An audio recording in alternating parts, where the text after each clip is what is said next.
The Royal Commission into Violence, Abuse, Neglect and Exploitation of People with Disability is now in session. Good morning, everyone, and a good morning to everyone in the hearing room in Homebush and to everyone who may be following these proceedings on the live stream. This is the third day of Public Hearing 30 of the Royal Commission into Violence, Abuse, Neglect and Exploitation of People with Disability. The subject matter of this hearing is guardianship, substituted and supported decision-making. We commence with an acknowledgement of country. We wish to acknowledge the traditional custodians of the land on which the hearing at Homebush is taking place, the Wongal people. We pay our respects to their elders, past, present and emerging. I'm joining the hearing from the lands of the Gadigal people of the Eora Nation. We also pay our respects to their elders, past, present and emerging. We acknowledge all First Nations people who may be giving evidence at this hearing, as well as First Nations people who are following the hearing in the hearing room or via the webcast. Yes, Ms. Eastman. Good morning, Commissioners, and good morning, everyone following the Royal Commission proceedings by video or by here in the room. We're glad to see you all back today, so thank you for joining us. Commissioners, can I just outline what to expect today? So we'll start this morning with our first witness, Yuli Cartwright, and then after Yuli, we'll take morning tea, and then we'll have our second witness, John O'Donnell.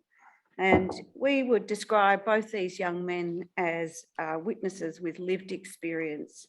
And they're going to talk to you about their experience in Victoria in relation to having financial administration orders in relation to their lives. Then after Yuli and John have given their evidence, you'll have the opportunity to hear from Naomi Anderson. It will be a warm welcome for Naomi to return to the Royal Commission.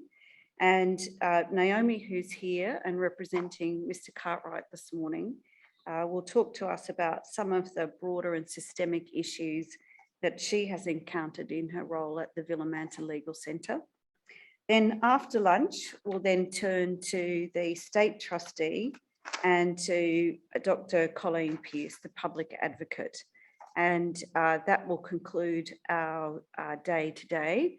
Again, it will be a long day, and I hope that we'll be able to conclude by around 4:30 this afternoon, all being well. So, Commissioners, having given you that introduction, can I very warmly welcome Mr. Cartwright back to the Royal Commission. Last time we saw you, you were Mr. Kaplan, and you appeared as part of a panel of valid representatives talking about the COVID vaccine rollout in Public Hearing 12. So yes. A warm welcome, and I think you're going to take an oath, is that right? Mr. Cartwright, thank you very much for coming to the Royal Commission today to give evidence, and thank you very much for the statement which you have provided and which we have all read. I'm sure you're aware that Commissioner McEwen and Commissioner Ryan are in the Homebush hearing room. I am in the Sydney hearing room, and no doubt you can see me on the screen to the extent that you want to have a look. I will now ask you to take the oath, and if you would follow the instructions of the associate who is to your right, please, the oath will be administered to you. Thank you. Thank you, Chair. I will read you the oath. At the end, please say yes or I do.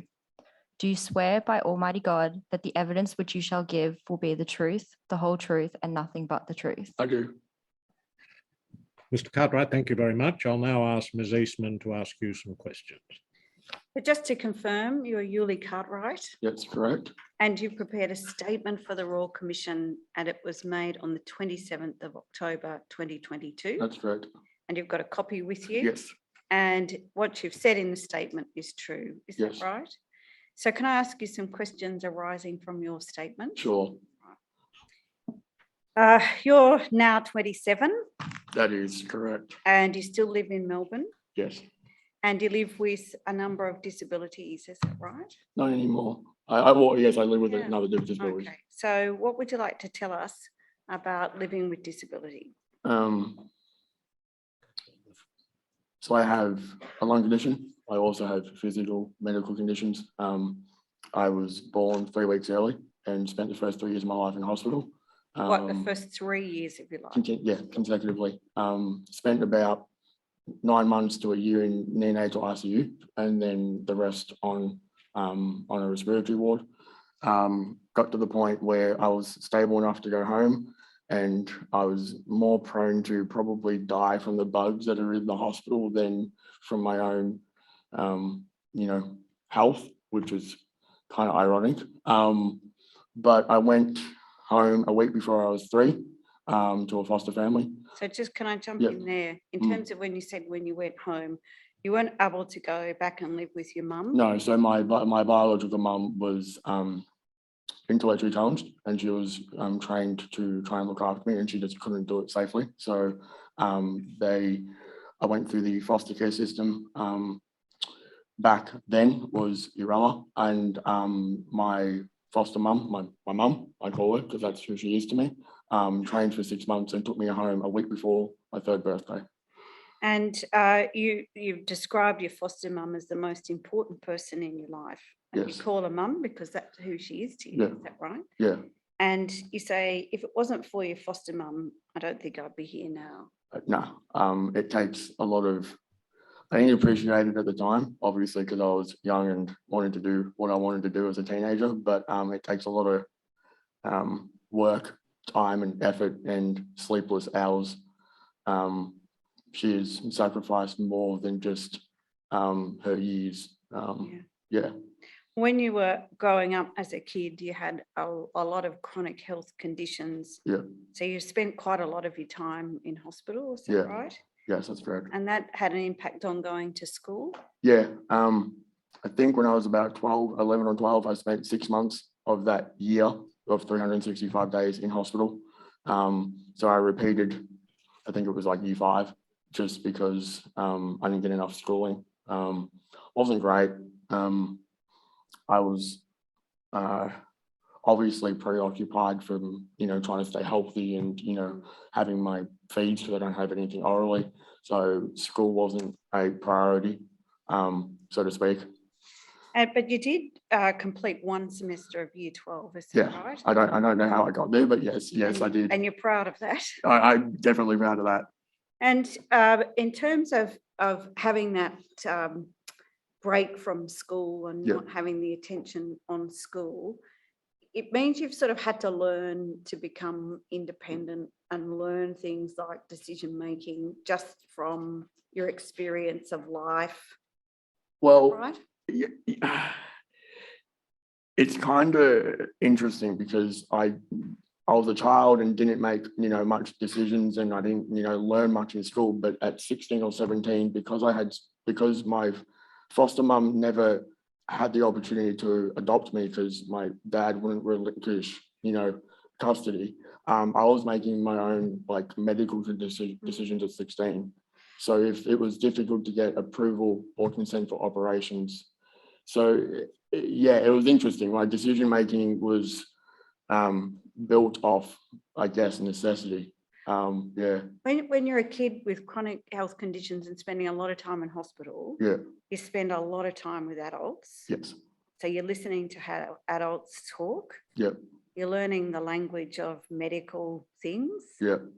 You're watching and observing how doctors and nurses make decisions and talk to your mum, and you hear all of that, don't you? Yeah.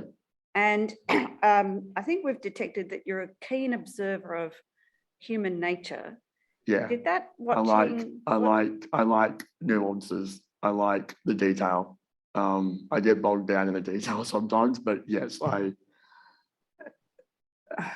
think people like myself with chronic illness or disability, we've been through so much, and we've had so many people talk around us and say things good and bad. We just know. I tell all my support workers that I employ now, be yourself, because if you're not, I'm going to be able to notice if there's something wrong. Yeah. And you're used to a life of everything being written down about you. And I think I've heard you say but there's a saying in disability that if it's not written down, it hasn't happened. Yes. Is that a saying you I hope the people that are support workers that are watching this laugh, but yes, yeah, Okay. everything gets written down. Because one of the topics, the Royal Commission's talking about this week is about decision making. Yep. When decision making is taken away, but also how you build the skills about decision making and how you have support to make decisions if there are tricky decisions that people need to do in their life. So I want to ask you about a big decision that you made when you were 16. So when you were 16, you started testing boundaries and challenging a lot of what you'd learned in life. Yep. So you decided at 16 to move out of the family home. Yep. And you decided that you wanted to move into a different place to live. Yep. What can you tell the Royal Commission about that time? Um, Can you take us back to being a 16-year-old teenager testing the boundaries? But how did you make those decisions to leave? I think I was just a typical 16-year-old that didn't want to, I thought I knew better. And in hindsight, I'm probably going to be pretty fair on myself. It probably wasn't the right time to leave. It was a steep learning curve.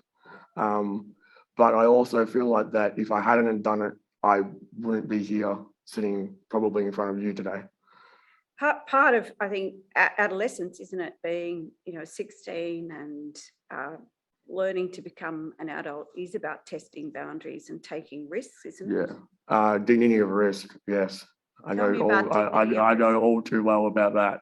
So tell us about dignity of risk. And I suppose I'm pulling you not in your 27-year-old self now, but taking it back a little bit to the teenage times and what sort of risk means. Risk doesn't mean, I think I might go for a really difficult and dangerous bungee jump today and I've exercised dignity of risk. Yeah. It could, but in a day-to-day life as a young person. Not taking my meds. Not getting enough sleep, because obviously you need enough sleep for me to feel awake and alert. I don't know, anything. It could be the mundane things. Just day-to-day choices about what you wanted to do on the day or who you wanted to hang out with. The only thing that's popping in my head is if anyone else chose to do what I did, it wouldn't be a problem. But I'm trying to reflect back to 16, but it's hard because I've changed so much. Yeah. Like at the time, I thought that life was simple and life was good. But I think the problem was everyone was doing everything for me. So of course life was simple and life was good because my life wasn't challenged in any way, shape or form. Yeah. So you moved into a group home around 2013. Yep. And you can't exactly remember when, Yep. but you're about 18 at the time. Yep. And I know I was still at school for the first bit so you're still trying to finish that year 12 semester? Yep. Yeah. Okay. That was traumatizing. That's why I remember it. Yeah. And you decided that you're going to move out. So you end up sharing a unit. Yep. With a lady who was 40 years older than you. Yep. And I think you say, even though that was a big age difference, it worked out and okay most of the time. So what can you tell us about, again, as an 18-year-old moving in, living with somebody who you didn't know before, who's a little bit older than you? Did you have a choice about who you would live with? No, not at all. I went from respite house to respite house for about 6 months. And after, because I don't live under the service provider anymore, I looked at the files that was originally, came in, and they were made to look better than what my actual situation was because they were struggling to find me a place. And no, I understand. I don't know the process completely, but there is a selection criteria, and my case manager at the time, because it was before the NDIS, I think it was, just did everything for me. And it was just, it is what it is. And because I was going to school just a suburb over, that was the only place that was close to my school because they tried to give me consistency.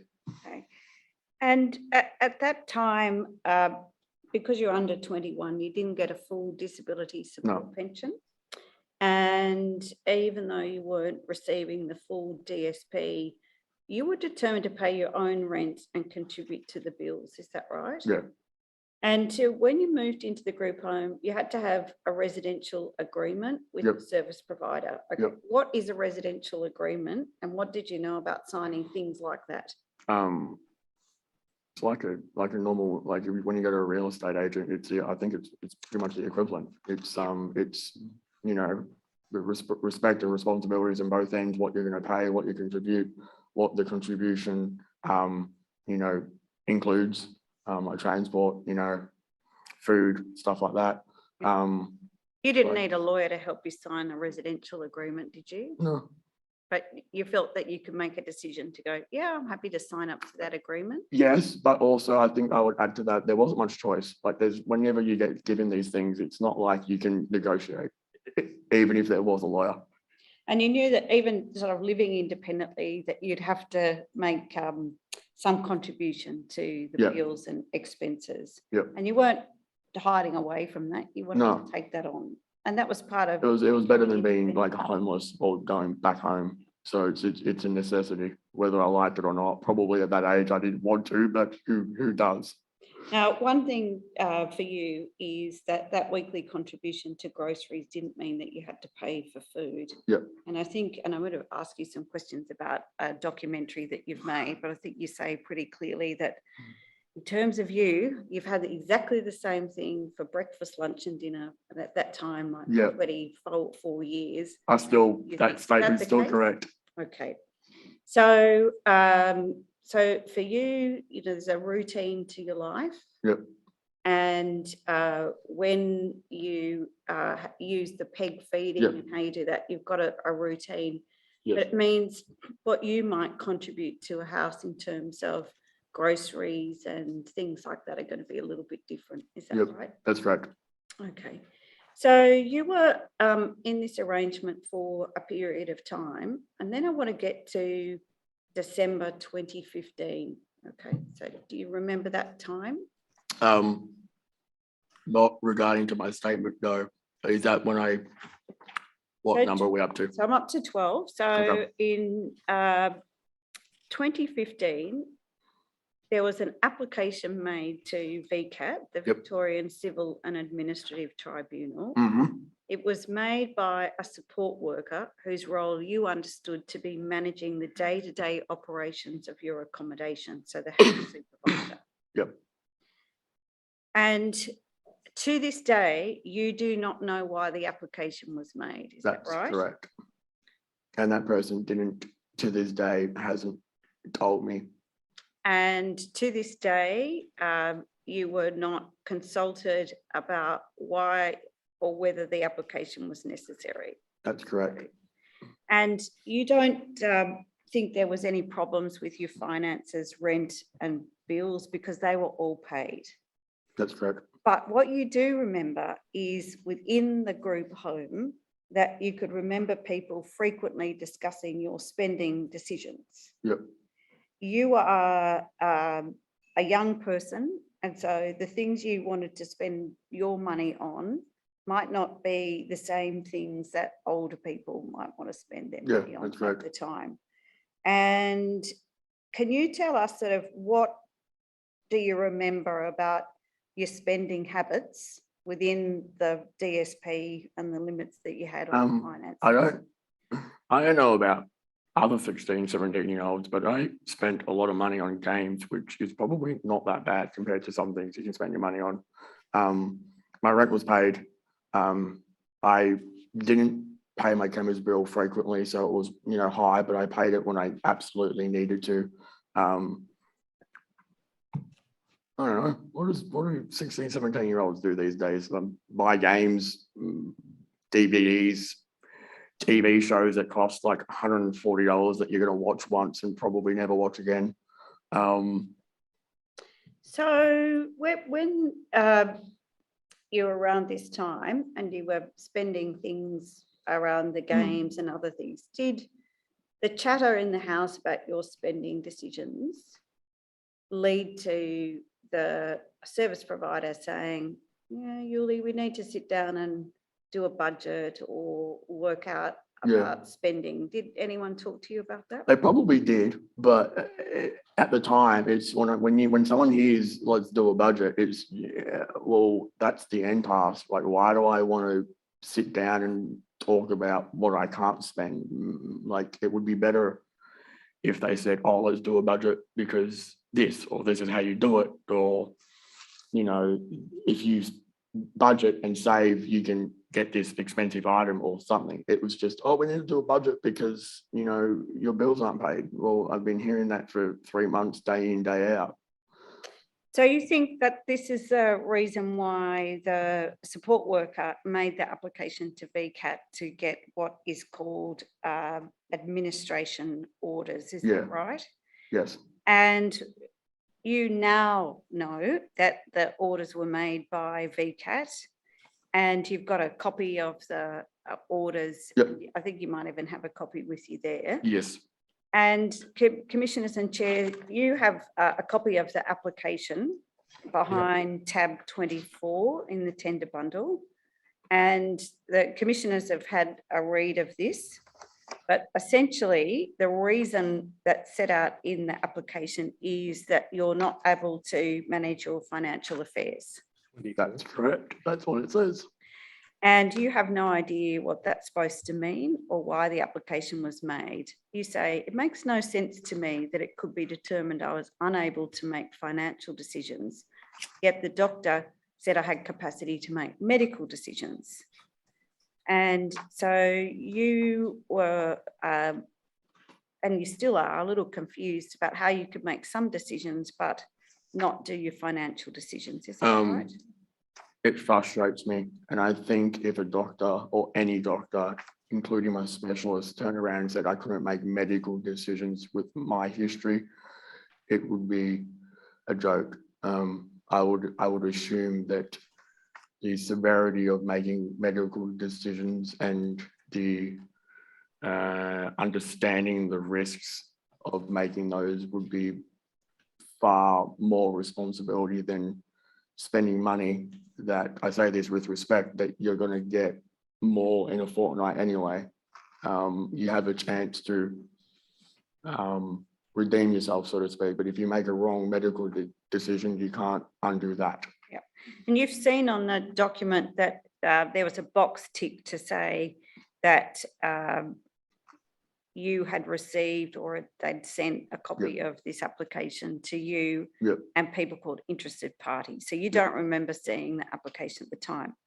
When we're talking about interested parties, you see that your foster mother was listed as an interested party on the application. And you were 20 years old at this time. And so you weren't quite sure why your foster mother needed to be copied on the application. Is that right? That's correct. A few things. I was 20. I'm a legal adult. I wasn't living at home it wasn't a great, exit to home, but that's nor near nor there. And no one asked me. So I don't understand. So you know now that the application was heard by the tribunal on the 21st of January 2016. Yes.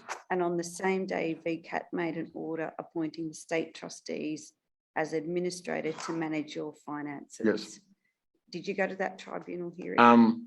No, and I would assume that if I went, I would be very vocal. I was still immature at the time, I agree, but I don't think VCAT would have been so quick if I was able to be there, because at least I would have had some sort of voice heard, even if I still had to go on the order.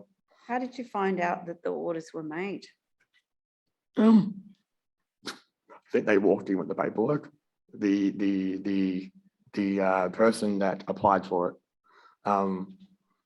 and still to this day, I talk to that person, on an intimate basis, because I like to be friendly and network with just people in general. And they've never once mentioned it. You don't have ill feelings towards that person at a personal level, do you? No, it is what it is.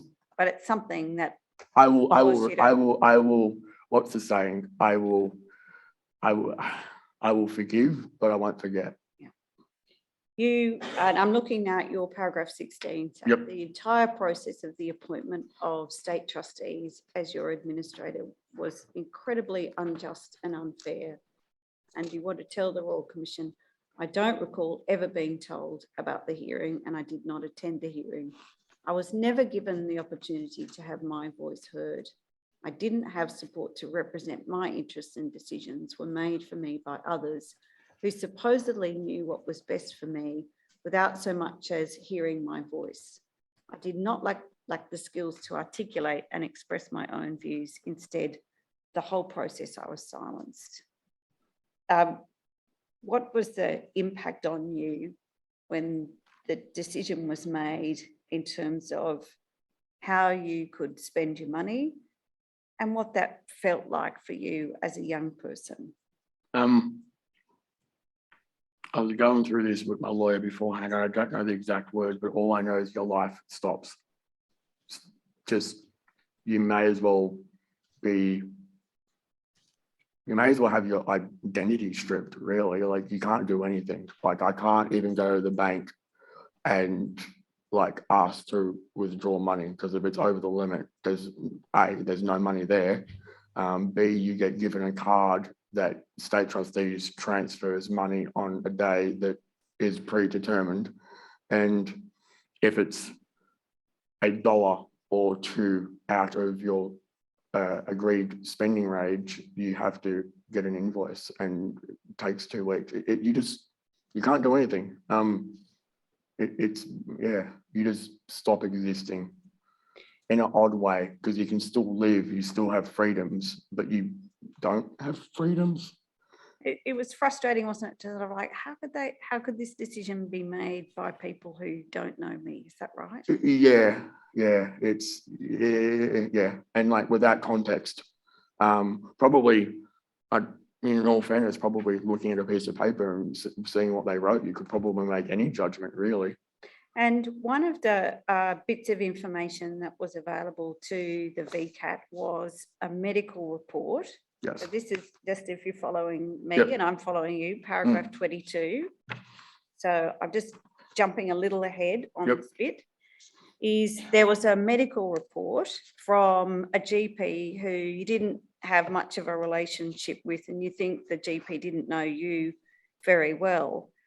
I think you raised this question, is why wasn't a medical report, if that's what was needed, taken from or obtained from one of the medical professionals that you had spent a lot of your life with, who had got to know you, who had treated and supported you over many years with the times that you've been in and out in hospital?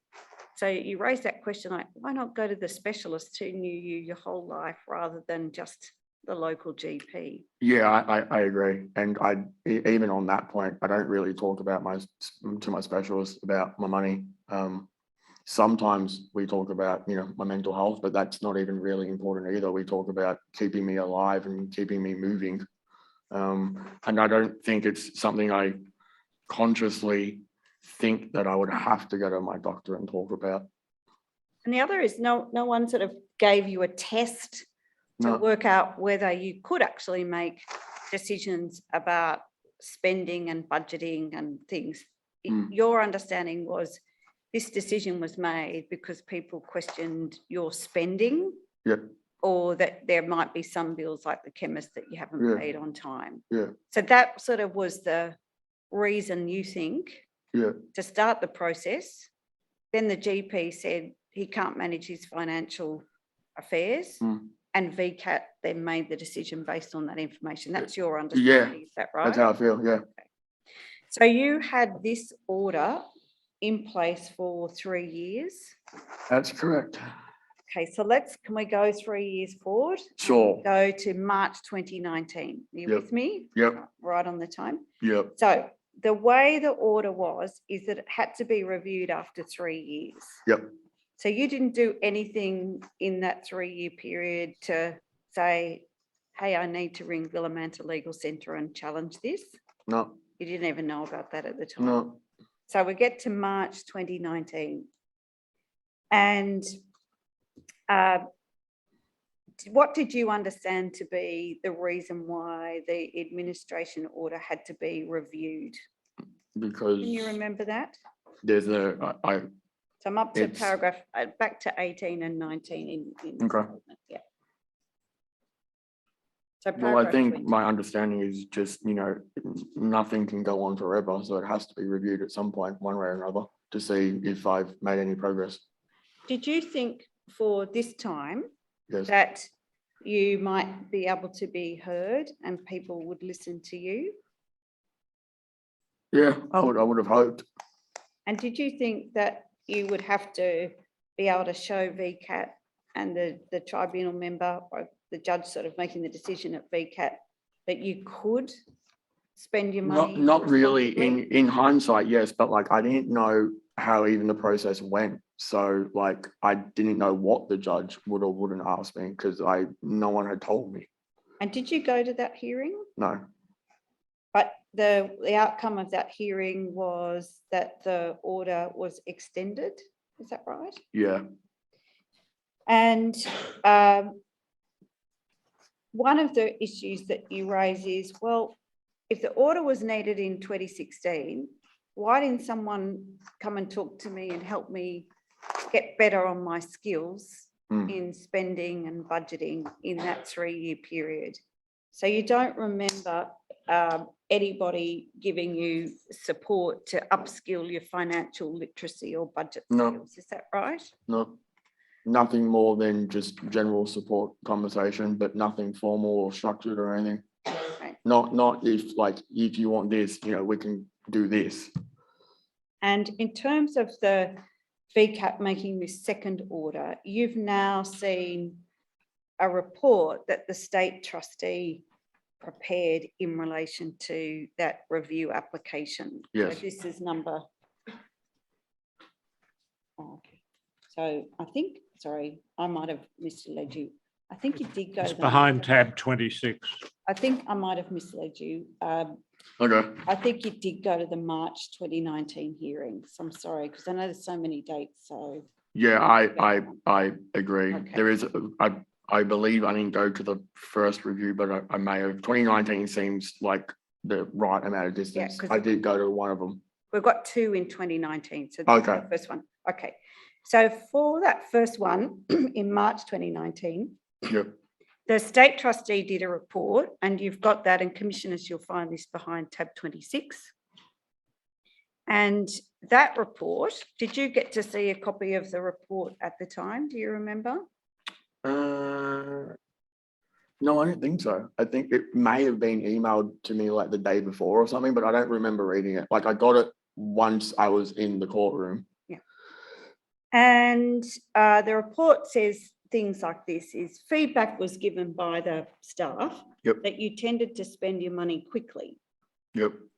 And so it had been agreed that the state trustee would deposit an allowance into your bank account in smaller payments throughout the week to assist you to make the money last longer. Do you remember that? Yes. I would say from a personal perspective, allowance is pretty like I'm allowing you to have your money. But yes, continue. And the report sort of sets out almost sort of every source of money that you had, and it sets out what your bills are and what your spending was. And one of the issues was around Foxtel, is that right? That's correct. And the gym. Yep. So 2 things that were really important in your life were, and it still is, going to the gym, is that right? Yes. I think you even asked me yesterday, where's the local gym? Okay. So going to the gym is really important for you, Yes. and that's something you want to spend your money on. Yeah. And Foxtel, I think you go up and down on Foxtel. I don't have Foxtel anymore. Yeah, but I've Foxtel, learned in my maturity that it's overrated. okay, but at one time Foxtel was pretty Yeah. important as well. Yeah. Okay. And there are a few other things that you really wanted to do. And this report says that you wanted to do some further education. Yep. And that was going to TAFE, that you wanted to Yep. have a holiday at the Gold Coast. Yep. And you went on a cruise in March 2019. Yep. That's on page 3. So all these things about your life and where you're spending money, they're all set out in a report. Yep. And then you'll see, if you look at the report, there's this little heading that says matters of interest, legal issues. Right. See that? Yep. It says, Mr. Kaplan has recently sent us an Optus bill that was in the name of Life is a Battlefield. Yes. The state trustees conducted a company search and Mr. Kaplan is listed as a director and secretary of the company. Yes. Do you remember being told that if you are under an administration order, you cannot be a director and secretary of a company? Yeah, I got told once I'd done it. Did you know about that No. before? No. Okay, so let's talk about Life as a Battlefield. Sure. It's a documentary that you've been making or now made over a number of years, is Yep. that right? That's correct. And what you wanted to do was to document your life. Like it's almost like a reality Yeah. documentary. Thank you for, labeling it like that. Yes. Some people ask me what it's about. I'm just like, it's just an open glimpse into my life. There's no storyline or structure to it, but yes. And part of it is you wanted to do this documentary so you could share your experiences, but it was also to help people who are able-bodied to even just have like a window into your world of living with disability. Yeah.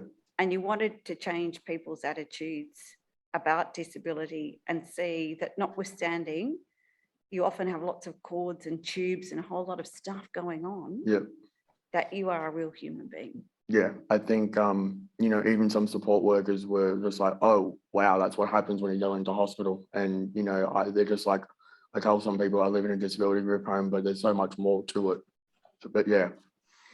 So doing Life as a Battlefield, you wanted to sort of set up a company to do that. Yeah. And I still have it. Okay. And can I just ask, by this stage, 2019, you'd been working, hadn't you? Had you started your job in the supported workplace by this stage? Or did that come later? That came later. Okay. So Yeah, that came later. It wasn't in my statement, so I'm like, what are you referring to? But yes, my movie. Okay. Came later. Yep. All right. So this was information to that VCAT had in terms of that March review. Yeah. And you don't remember seeing this at the time, is that No. right? And you've also then included the decision of VCAT, Yes. and that, commissioners, you'll see behind number 27. So the order was made on the 21st of March 2019. And it says that the tribunal is satisfied that the represented person has a disability, is unable by reason of that disability to make reasonable judgments about their estate and needs an administrator. And that order was said to be an order that would stay in place until 30 September 2019. And it says this: in the interim, a full financial independence program will be trialled, as discussed at the hearing. The represented person, that's you, may request an earlier hearing if he obtains a medical report that supports an early reassessment of the administration order. Do you remember that? Oh, do I ever? Yes. Okay. So the second, Ms. Eastman, I'm sorry, where were you reading from just then? I'm reading from the tribunal's order, which is at tab 27 Yes. at paragraph 3. At the Thank bottom you of very the much. page. Yes, I've got that. Thank you. Can I ask Mr. Cartwright a question arising from the report that was provided that Ms. Eastman has just referred to? Yes, Chairman. In that it talks about you're having a holiday at the Gold Coast and you went Yep. on a cruise. What did you have to do in order to get the money to pay for that? That's a good question, Chairman. I had to first ask state trustees if I could have a holiday. And if I remember correctly, that was always put into like the end of year budget. So it was always allocated that I wanted to do that at some point in the year. Get a quote normally from a travel agent, because if you just booked it online, you wouldn't be able to get an invoice and then give a month or two notice. So state trustees had enough time to pay it. So it wasn't very enjoyable, Chairman, because everything was, the fun was taken out of it because there was so much wait time and hoping that it will get approved. How long did it take to get approval from the time you decided you'd like to go on a cruise or to go to the Gold Coast? How long did it take to get approval from the trustee to do that? Probably a month, if they were aware that it was coming. And that's me calling them every week just to, remind them that I've booked preliminary flights and I don't want to miss my flight. But if they didn't know, whenever they got around to it. Did you actually book the flight before the trustee approved the holidays, or did you have to No, wait? I was on the order when I did the holidays. I think at the time it was a way for me to be able to spend my money and enjoy it, because, calling every couple of weeks to get extra money was just tiring and it got old very quickly. Right. So in short, you had to get permission to go on a holiday, pay for it out of your money. Yeah, that's correct, Chairman. Yeah, thank you. All right. So in that period from March 2019 to the third tribunal hearing, which is September.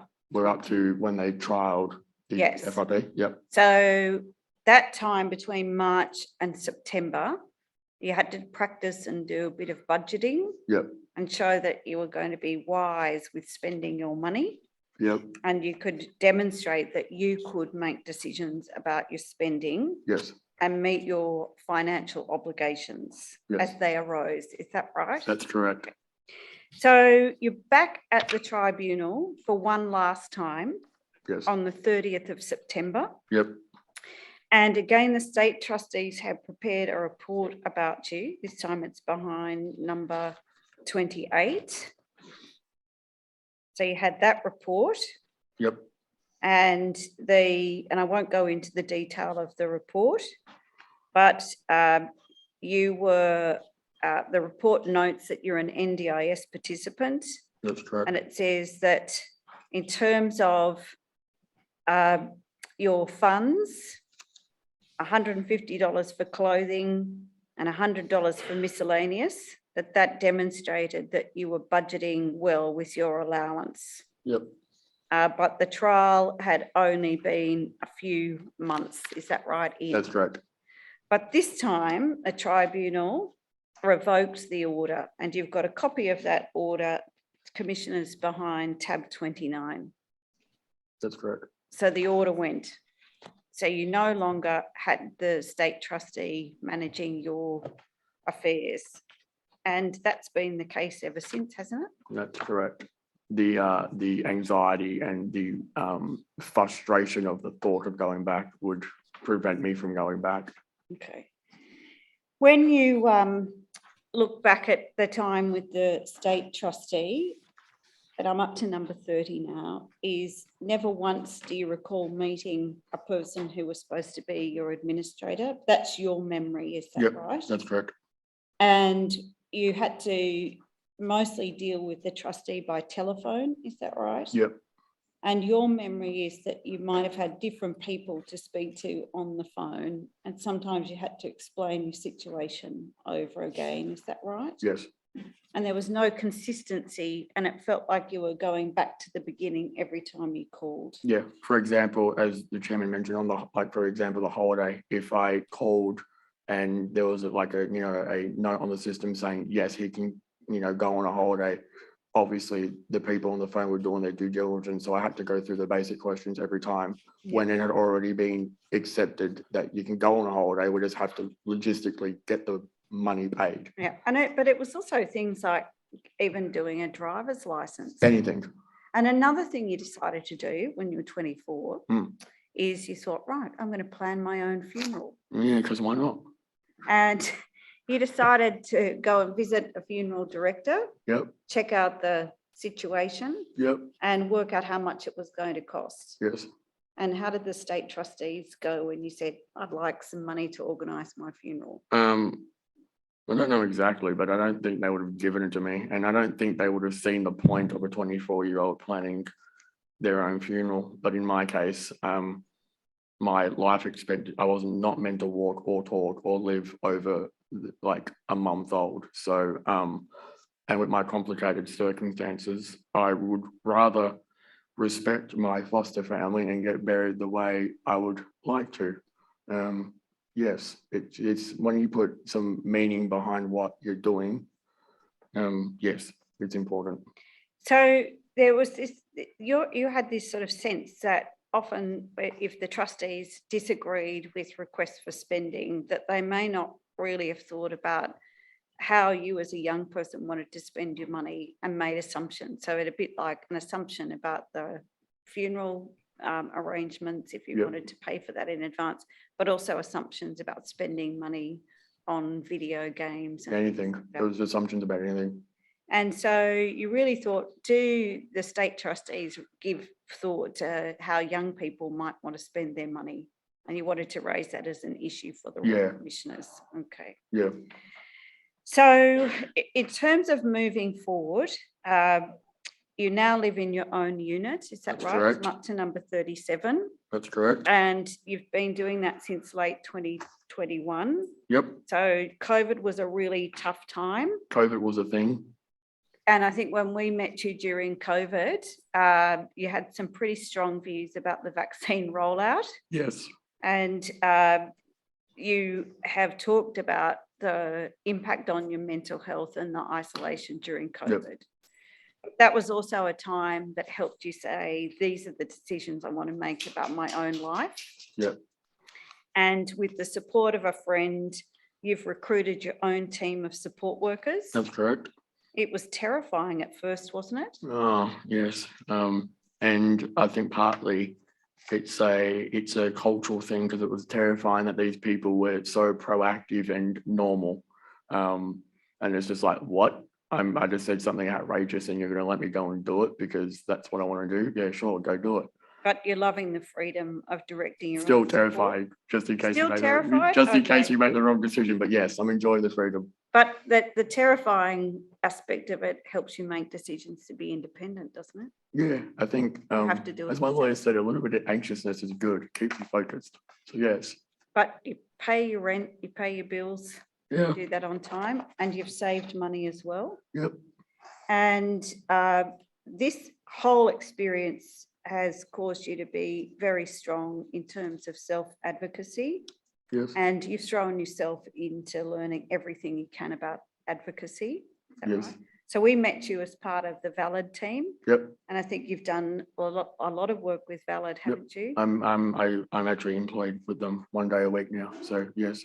And tell us about how you learn those skills of being an advocate. Talking to people, lived experience, self-reflection, growth, maturity, critical conversations, deep thought, all the rest that comes with maturity. And I think I'm able to do that because my doctor at the Children's Hospital is the bioethics chairman for the Children's Hospital. So he's got an ethics background, and I credit a lot of my ability to do what I do because of the nurses and doctors and healthcare workers and support staff out there. As we said at the beginning, you've spent a lot of time and listened to how adults talk, how they make decisions, and you've absorbed all of that along the way. Me and my friends were talking about death and sickness at like 12 or 13 years old late at night. So yes, I grew up very quickly. Can I read this bit of your statement? So it's paragraph Sure. 41. As you say, what really stood out for you during the whole ordeal of having an administrator appointed is that I wouldn't have gone through any of this if I didn't have a disability. If I didn't have a disability, I could have blown all my Centrelink payments the same day I got paid. I could have spent it on whatever I wanted. The difference between me and someone who has the freedom to make really bad financial decisions is that I have an intellectual disability, and somehow that automatically meant that I wasn't capable of any financial decisions at all. Yep. That must be a hard thing to talk about, is that sense that you feel because you have a disability, you've been treated differently, and that's had a big impact on your human rights. Is that? It's hard because it's frustrating. And the only reason why it's frustrating is because I know for damn sure that if anyone else did it, they wouldn't be controlled or stopped just because the other person didn't like what they were doing. And that goes for state trustees, and that goes for service providers, because they use this stuff to get what they want to make their life easier, not mine. And as you say in 45, you're struggling to talk about your experiences without being angry about the way I was treated. And Mr. Cartwright, is this because that you're not allowed to be angry about the way you're treated? Yeah, and I reflected and I had a few decisions. I either come out arguing or come out even more angry. But no, unfortunately, people with disability that can talk aren't going anywhere. And words are just words, and they mean nothing if you don't change. And I will do everything by the book, but I will make sure that the people that I interact with, I can do the best. And if people think that this is going to be over and I'm going to forget about this and I'm going to throw this paper down the bin and not keep it, then people will be sadly mistaken.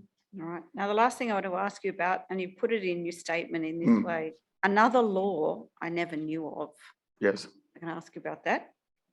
So let's come back to Life is a Battlefield. The pinnacle of the my documentary, which if achievement. people want to follow you, they can see that on SBS. 5 minutes somewhere. Now they can see it on SBS. Yes, now. So let's talk about how we got to now. So you did the documentary. Yep. Some part of the documentary talked about the fact that you had the administration order. Yes. And talked about you had to go to the tribunal to have it overturned. Yes. And I think might have even been a shot of you walking around Yep. the bit where the building is. Yep. That's about it. Yep. So you did the documentary. It aired on SBS as part of the International Day of People with Disability. Yep. And then was on the streaming service. So It'll be anybody there for can the watch next it. 2.5 years. Yes. Okay. In the days after the initial screening, this is your understanding. Yep. VCAT wrote to SBS and said that there were concerns that the documentary breached Clause 37 of Schedule 1 of the Victorian Civil and Administrative Tribunal Act. AKA the gag order. Okay, so had you ever heard of Clause 37 of Schedule 1 of the Victorian Civil and Administrative? No, but when I read it, I understood it very clearly. It doesn't mince its words. Okay, and what do you mean it doesn't mince its words? It's very, very straightforward that anyone a part of it or interested parties or connected to it can't speak about it or what it's about or really anything. So SBS took the documentary off the website. Yeah. You contacted a lawyer. Yes. Is that the lawyer sitting next to you? Sure is. And you applied to VCAT to be allowed to show the documentary. Yep. Did you have to make that application or SBS make that application? I made that application. Well, my lawyer did. Okay. So in January this year, on the 3rd of Jan, when Yep. everyone's still at Christmas, when everybody's still at Christmas, yep, I'm in a courtroom. you're in a courtroom. So you go to VCAT, Yep. you went to this hearing, Yep. you had things to say, Yep. right? And what did VCAT do? I'm not going to give away the surprise, but a copy of it is behind tab 30. What ended up? Tell me about what VCAT was like that time and It was great. My lawyer didn't say a word because the judge wanted to see. I didn't realize it at the time, but the judge wanted me to tell my story to get myself out of it to see how competent I was. And I looked at my lawyer and said, "Is there anything I missed?" And they're just like, "Nope." And yeah, they overturned it. They squashed it. They gave me permission, basically. Yeah. So you've got the, Could I just put though, now Yeah, that go I've ahead. reflected on it, me and my lawyer found out very recently that the guardianship order and the act that was in place at the time didn't even have that law there. So no one had any right to even raise that concern. So it leaves me wondering, what were the true motives of going to VCAT? And I will leave it at that. leave it at, but you've got the written reasons Yep. from VCAT, and commissioners can read those reasons, and they talk about the importance of you being able to tell your story in public, but also talk about why some of these gag rules are in place to protect people's privacy. But VCAT decided you could talk about your own life, including the administration order, and that didn't stop you. No. SBS now has the documentary back online, Yes. but you decided that you were going to do something about this. So Yeah. in February this year, you wrote to the Attorney General, Yes. and you've petitioned them to the Attorney General to think about changing the law. Yes. And you have, with your lawyer, taken the steps to get the documents about you.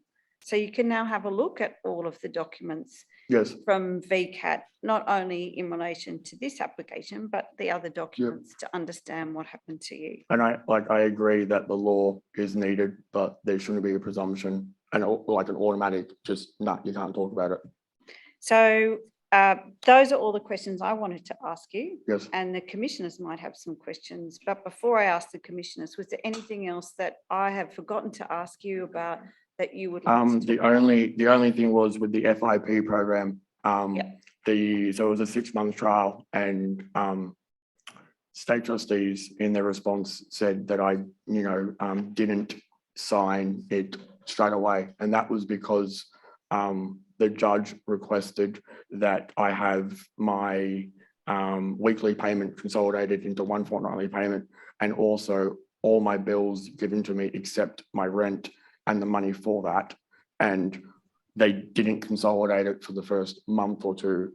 And they, when they consolidated it, they didn't give me any extra money to pay those bills. So I would have been out of pocket. Yeah. And I don't feel, the report says that, all he's performed well because he hasn't asked for money. Well, it doesn't need to be like that. It shouldn't be like that. And I was frustrated and upset because I felt like that this was my only opportunity to actually do it right. And the judge was going to believe people that were smarter that I couldn't do it. Yeah. But it wasn't set up correctly. But luckily I got, I think, 2 months and I did okay. But again, I just didn't ask for money. That's not really proving that I'm able. It's just me sitting there and Finding a way around. rolling with the punches for 2 months. Yep, terrific. Thank you very much, Mr. Cartwright. That's The okay. commissioners might have some questions for you. Mr. Cartwright, just before I ask my colleagues if they've got any questions, do you have the decision of the tribunal we're just talking about in front of you, the decision of January 2022? I can find it, Chairman. That's tab, Would you mind? tab It's- 30. Yes, I do. It's tab 30 in my volume. Yep.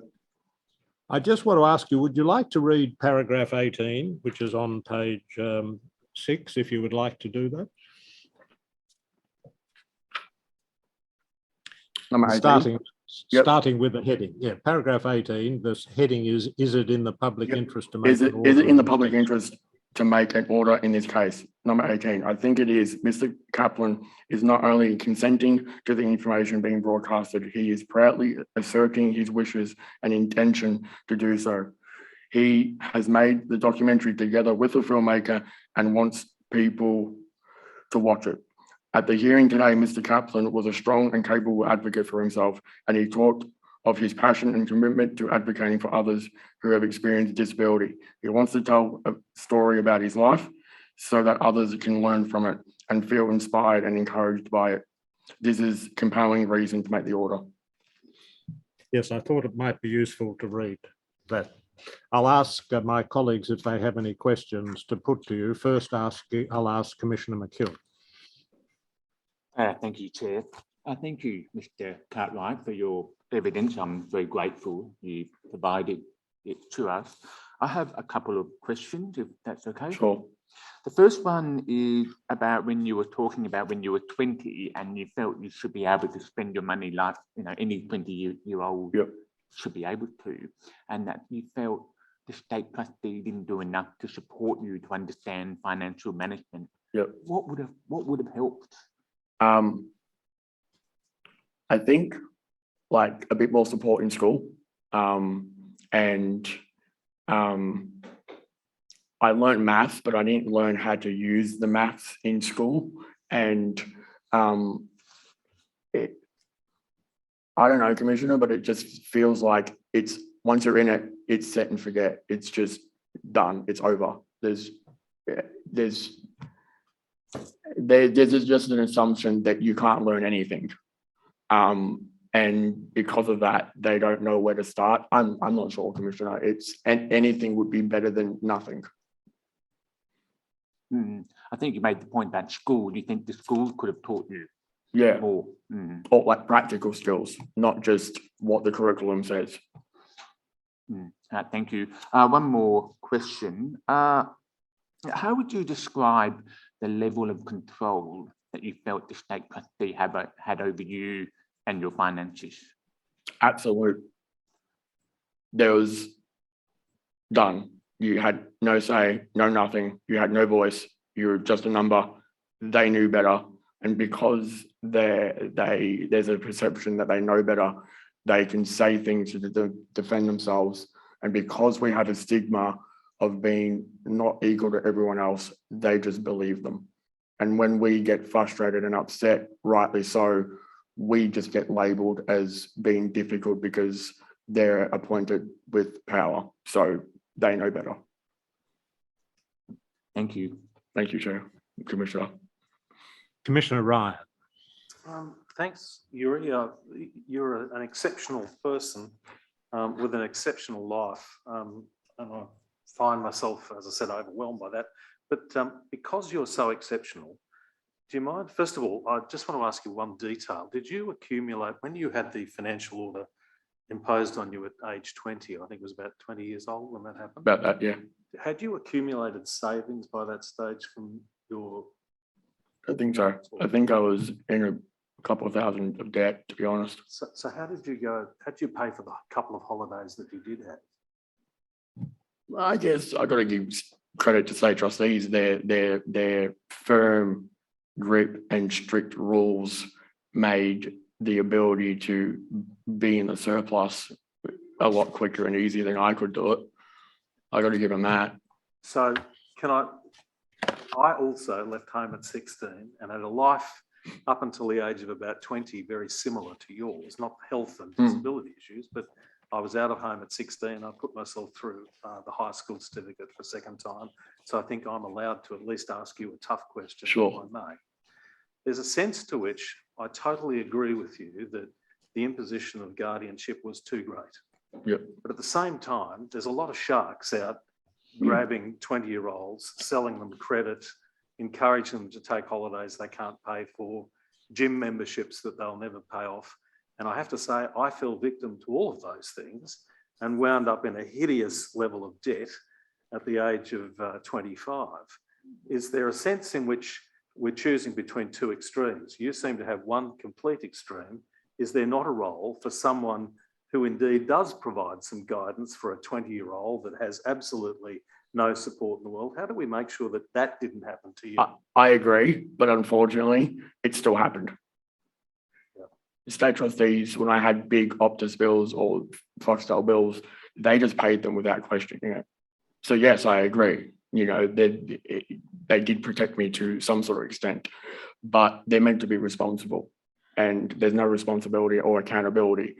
I still racked up those debts. The only difference was they got paid because they had to pay it, but they didn't consider it. They're like, oh, these are our obligations. We're going to pay $3,500, even though it wipes out most of your savings. So where's the responsibility? I agree where you're coming from, but it still happens. Well, the reason I asked you that tough Mm. question is I figured you would answer it better than anyone else in the world. And I'm grateful. I want to be optimistic, but like it still happens, Commissioner. Well, thank you. Just it's the one person that does it, one entity. It's been a fascinating experience for me to listen to you. Thank you for coming to the No problem. Mr. Cartwright, I take it you now know that the public trustee was charging you amounts for administering this, in effect, Not at the time, but yes, I do now. expenses. Yeah, I'm just wondering, when did you learn that there was a charge that the public trustee would impose for these services? When my lawyer, Miss Anderson, told me about it, and my support worker, I thought it was quite ridiculous. I understand that, you know, businesses need to make money and people need to get paid, but like, I think my statement says like $45 a fortnight or a week. It seems, you know, I only get paid $50 an hour for consulting. You know, Well, according to the budget that is part of that report that was prepared in early 2019, the expenses charged were effectively $45 odd per fortnight. But my question was really, when did you learn about this? And from Recently. your answer, I assume it was relatively recent. that's correct. Yeah. All right, thank you very much. Well, thank you. I join with my colleagues in thanking you for giving evidence and thanking you for the statement you've provided and explaining your experiences. It's been very helpful for the work of the Royal Commission, and we do appreciate what you've told us both today and in your statement. So I would like to thank you, and you know, for the feeling of actually being heard and listened to, and I appreciate you supporting us to try and change. Yeah, it's been very comforting, and I wouldn't do it if I didn't feel like I was going to be valued or listened to. So thank you for spending your time to at least try. I've got another question. Thank you for that. Thank you for those comments. So I want to ask you just a question following from Commissioner Ryan is, do you see the situation as, on one hand, it's the state trustee, and the other is that you're all completely by yourself having to do everything alone? Or is there things in the middle about being supported to make your decisions and having some help when you need it? Is it really that sort of one or other? With my mental health, I normally like black and white, but Yeah. in this case, it's black and white. It's one or the other. So you There's see no it as middle. one or the other? Yeah. So do you think there's any room for support in terms of making decisions? Yes, but in saying that, support workers were on my back to get me to pay bills. And as soon as I went on to state trustees, they were just like, done, over. So it's one or the other. It's either they're pushing against you to pay bills, or they're just like, nah, not our problem anymore. Yeah. So you did have some support. Yeah, but it wasn't productive. Yeah. So it's Yeah. is it partly getting the right It's the support approach. that you can Yeah, it's the choose? approach. It's the way of doing it. But the answer to your question is there's one or the other. That's it. All right. Is there anything you want to say? No, Can I ask think, Miss Anderson some questions about this later when she? yeah, I comes was, to yeah, us? I Okay. was going to do that. That's a Do you want to talk about? that's a nice thing to end on. Okay, let's do that. I think Recently, I know what you've got there. So recently I made sure that my rights and my security of my voice was reinforced. I went and got a supportive guardian. And the reason why I did that was, you would assume that it would be something that I wouldn't want to do, but there was a presumption in that law that I can make my own decisions. And I feel like that I had to do it because I'm having struggles with medical teams and me getting frustrated and upset. And when it gets to the point where I'm angry enough, they turn around and ask me, speak to your mum. It's just like, I'm 27, I don't need to speak to my mum. So it's very childlike and patronizing. it's sad that I had to do that to protect my own interests. I just shouldn't need to do it. So we're going to talk later this afternoon with Yes. the public advocate about what Mm. a supported guardian means. Yeah. So I'm not going to ask you Yeah. the detail of it, but it's very different to having a guardian who does all the decision making Yeah. over where you live or Definitely. medical matters. But you've decided that you want to have the backup. Yeah, and Of a it's supported that's what I'm trying to guardian. get at. It's sad that I need that sort of backup. I shouldn't need it. But Um, it's your choice to do Yeah, this, definitely. and it's the way you want it to be Yeah, done. definitely. So if you need that backup support, you've now got something in place to help you know when to trigger it and what's Yeah, going to happen. Definitely. And I'm in control of it. And I think I would leave people listening and the commission with this thought. I'm an example of what support can do. Like I wouldn't be here just because I'm completely capable. Yeah. I've had an immense amount of people behind me and support. And this is Yeah. something that's just really happened even in the last week or so. Yeah, That- definitely. Yeah. Okay. That's all I wanted to ask you. Chair, could I tender into evidence Mr. Yes. Cartwright's statement and the accompanying material? And if you could mark these documents as exhibit 30.062 through to 30.072. Yes, Mr. Cartwright's statement and the accompanying documents will be admitted into evidence and given the markings indicated by Ms. Eastman. Thank you. Thank you. And could we adjourn now for morning tea until 11:30? Yes, we'll adjourn until 11:30 Sydney time. Thank you. The Royal Commission is adjourned.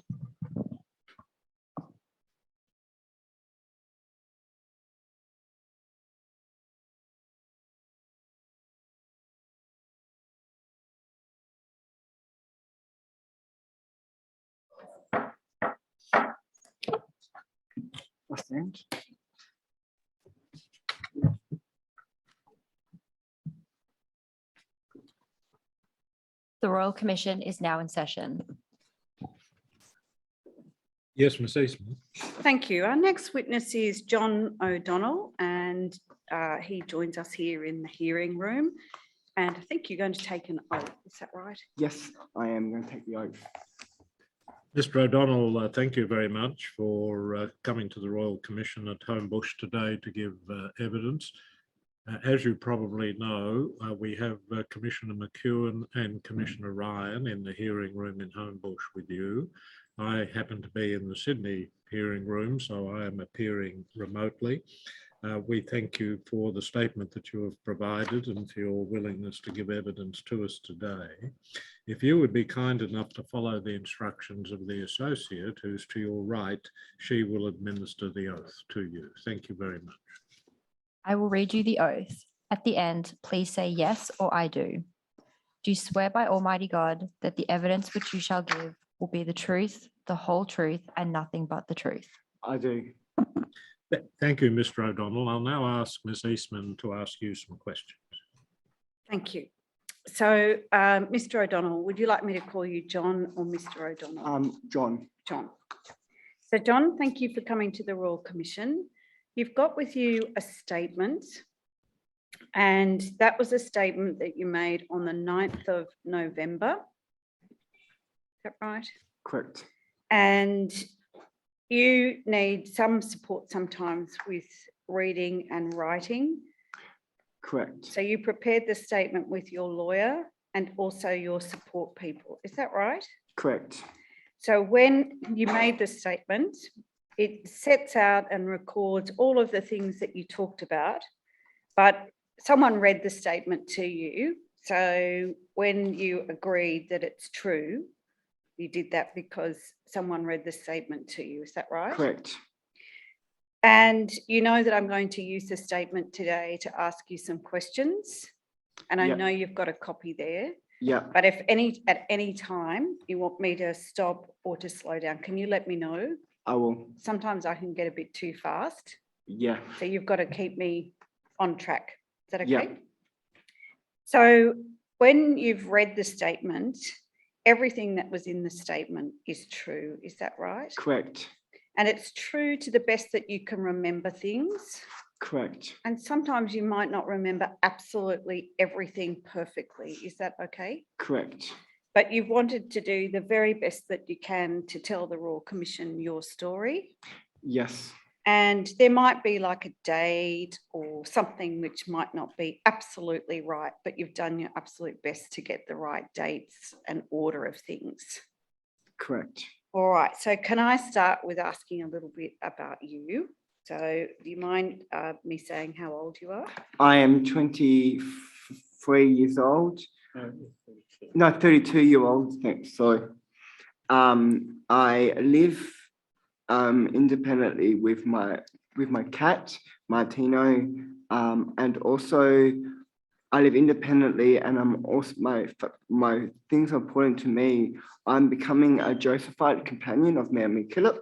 Can I stop you jumping in there? So I want to ask you a little more about Martino. Martino is my precious cat. Why is Martino so precious? He's my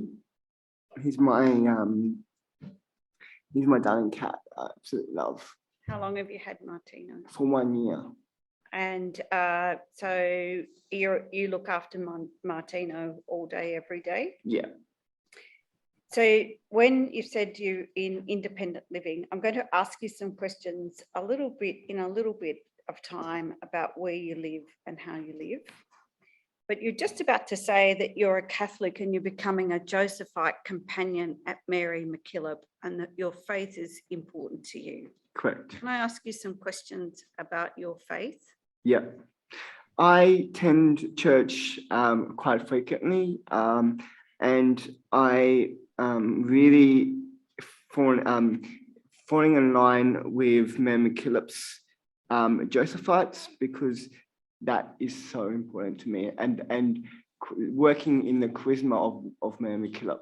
Okay. So she's an awesome saint. So, well, she's, I think, the only Australian saint. She's the only Australian saint that we have. So that's pretty special. So one of the things we're going to talk about today is who you are and your identity. So one, you've told us how old you are, and then you've told us about your faith, but you've also learned as you've become an adult that you have Aboriginal heritage. Correct. And you identify as an Aboriginal man from the Windamara Aboriginal community. Correct. And you're really proud of this, and that plays a big role in your identity. It does, very much so. Another aspect of your identity is how you identify. And in this statement, you've said you're a proud cisgender gay man, but I think you've said the better way to describe you is gender fluid. Is that correct? Right? And that was only a couple of weeks ago that I actually come out as gender fluid. So that's pretty special. Okay. And I know this is a topic that you want to talk about as we go on in terms of coming out Yes. as a gay man. Yes. Now, you also live with an intellectual disability. Is that all right Correct. if I ask you about that? I have a intellectual disability, which is CP. And how has the intellectual disability had an effect on your life in terms of your identity? I have trouble reading and writing, and so this is why, as it was said in paragraph number 1, the problems with reading and writing. Yeah. So let me ask you a little bit more about the things that you do. You enjoy to be involved in advocacy organisations. I do. And yes. you're in something called Rainbow Rights. So, and it's only it's first of its kind, only in Australia, and that's pretty special. Yeah. And what does Rainbow Rights do? Rainbow Rights is an advocacy group that supports and disability LGBTI in the disability, and that is making sure everything's okay and included and embraced.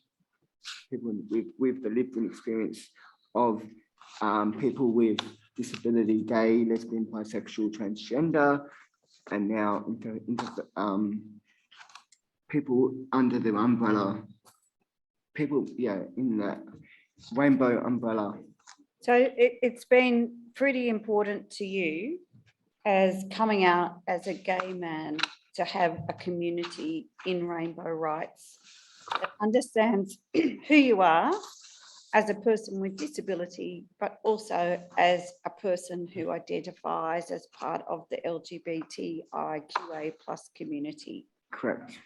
And you've participated in Rainbow Rights as much as you can, but you can only mostly go to the meetings on Zoom, on Yep. the computer.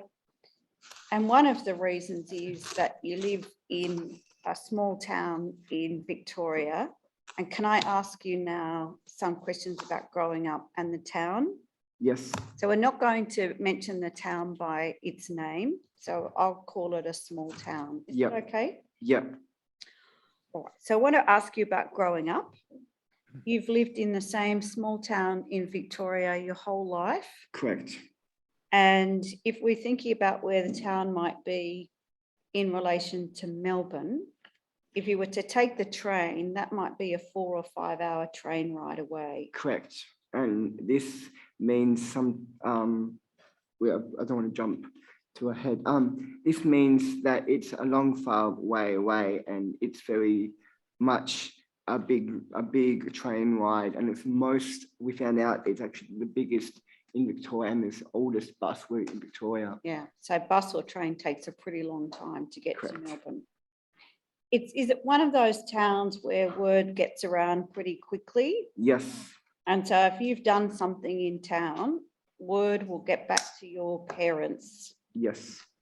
And in terms of your family, can I ask you some questions about your family? Yeah. So you have one sister, Yes. and I think you think your sister's the parents' golden child, is that right? Correct. And you felt that you've had to drag along, Yes.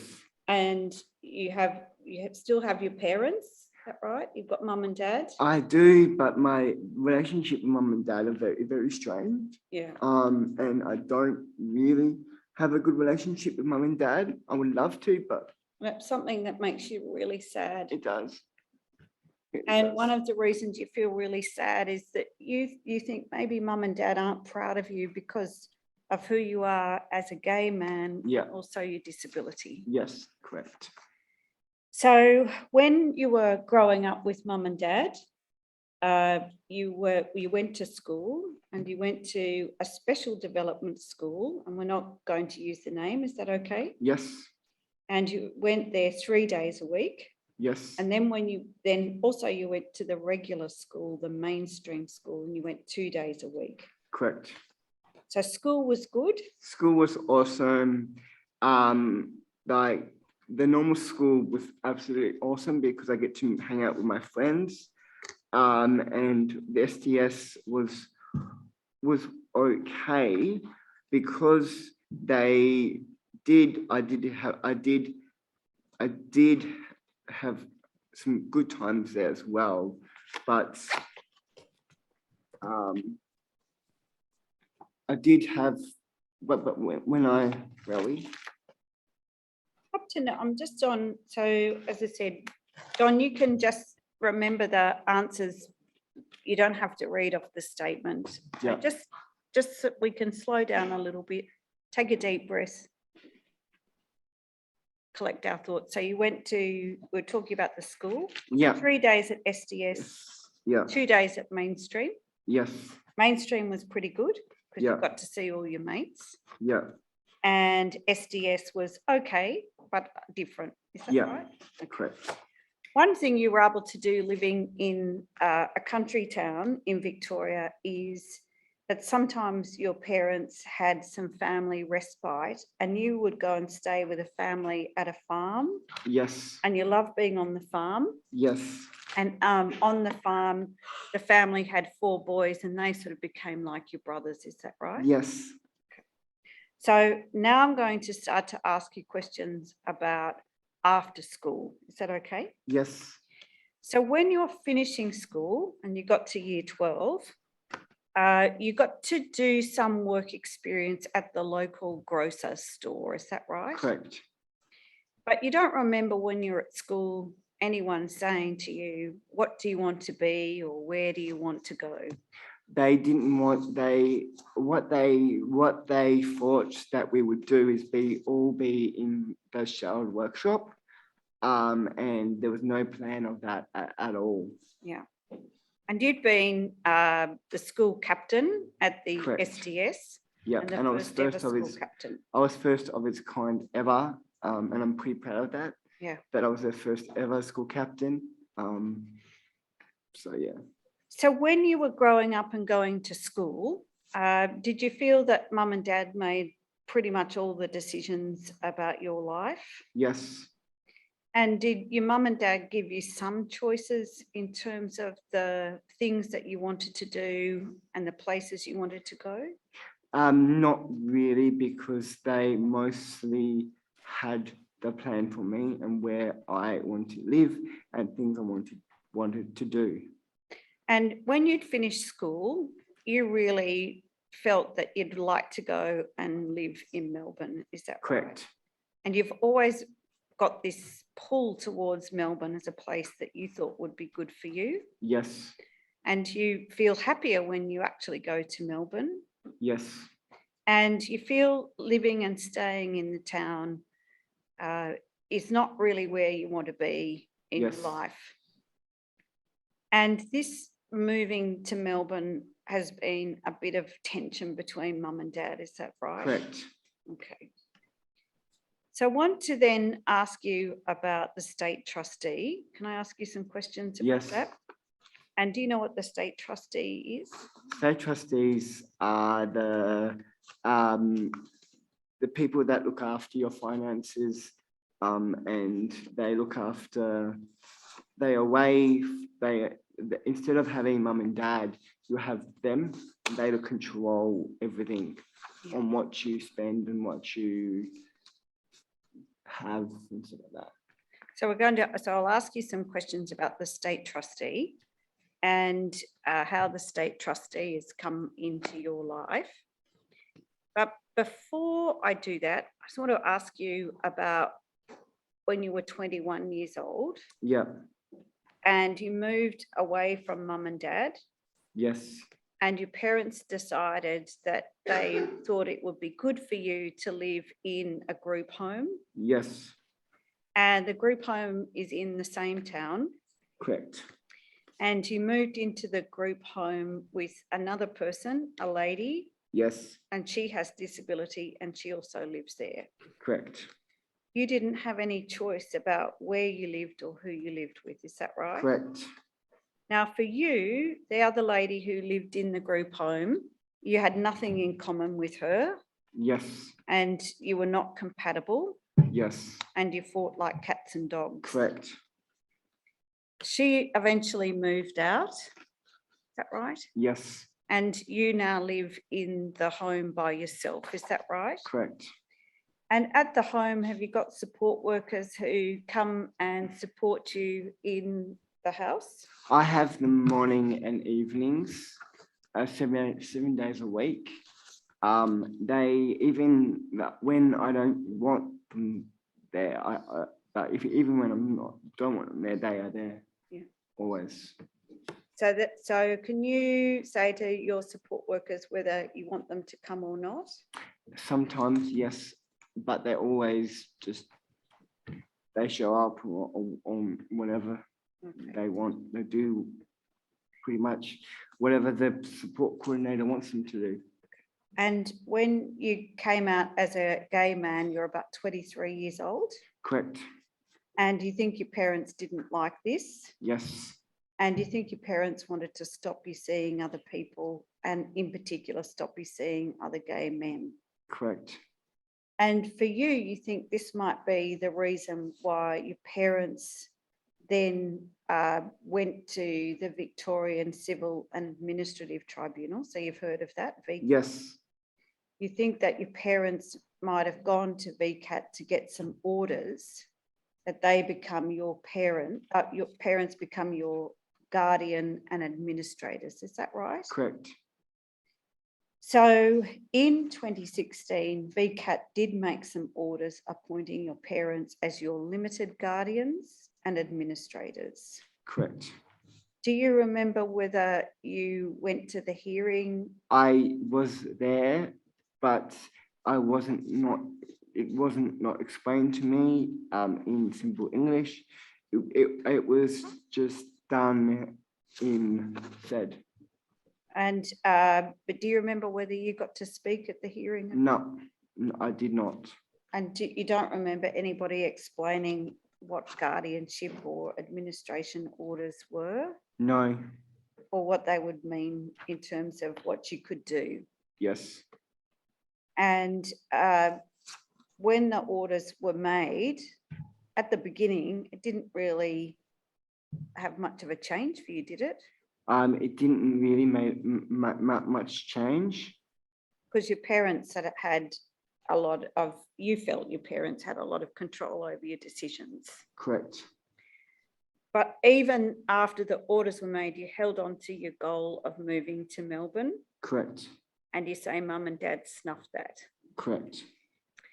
And your parents were worried something bad might happen to you in Melbourne, is that right? Yes. And That- you remember them saying to you, look, if you move to Melbourne, you'll get killed or you'll get bashed. Yes. Correct. And this affected your relationship with your parents, because you really wanted to get to Melbourne, is that right? Correct. And sometimes you get extremely upset Yes. and you felt that you couldn't make any decisions for yourself. And going to Melbourne was really something that you felt you should be able to decide for yourself.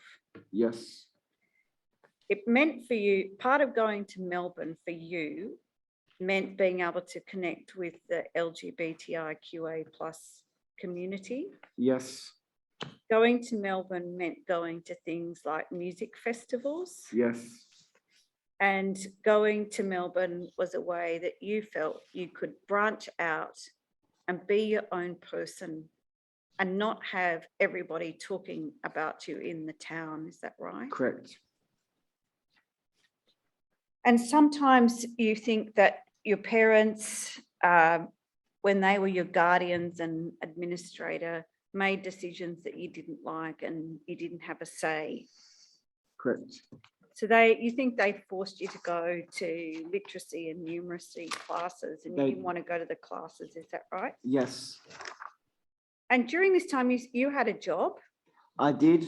I worked in a supermarket, and then the supermarket changed hands, and it turned really, really bad. Before it changed hands, it was like a family, and I really loved that. I really love that family feel of the feel of it. And when it's changed hands, it was not the same. Yeah. It was really bad. And John, this has been the place where you'd done your work experience when you're in year 12. Yeah. And this was a job that you felt that you could do. Yeah. And you could make decisions about how you did your job. Yeah. And you wanted to do the very best job Yeah. you could. Yeah. Okay. All right, I'm just going to have a bit of a pause. We take a deep breath. Let me know how you're going. Yeah. Okay. All right. In late 2018, you arranged for an application to VCAT to ask for the orders around your parents being guardians and administrators to be revoked. Correct. You didn't want your parents to be your guardians and administrators. Yes. Because you felt they didn't respect your decisions and actions and they were too controlling. Yes. And you also felt that your mum and dad being the guardian and administrators was pretty bad for the having a family relationship with them. Correct. You remember the Office of the Public Advocate was asked by VCAT to review your situation. Yes. And were you involved in that review? Did someone come and talk to you? I did. And they were there they were before the hearing and afterwards, and they were actually at the hearing as well. Yeah. I'm just so people know that you've got, I know you love your cat Martino, but you also like dogs. I do. So you've got I think he's I'll coming look. back. a little fellow who's been sitting with you, so he's coming back. All right, we'll make sure that he settles down.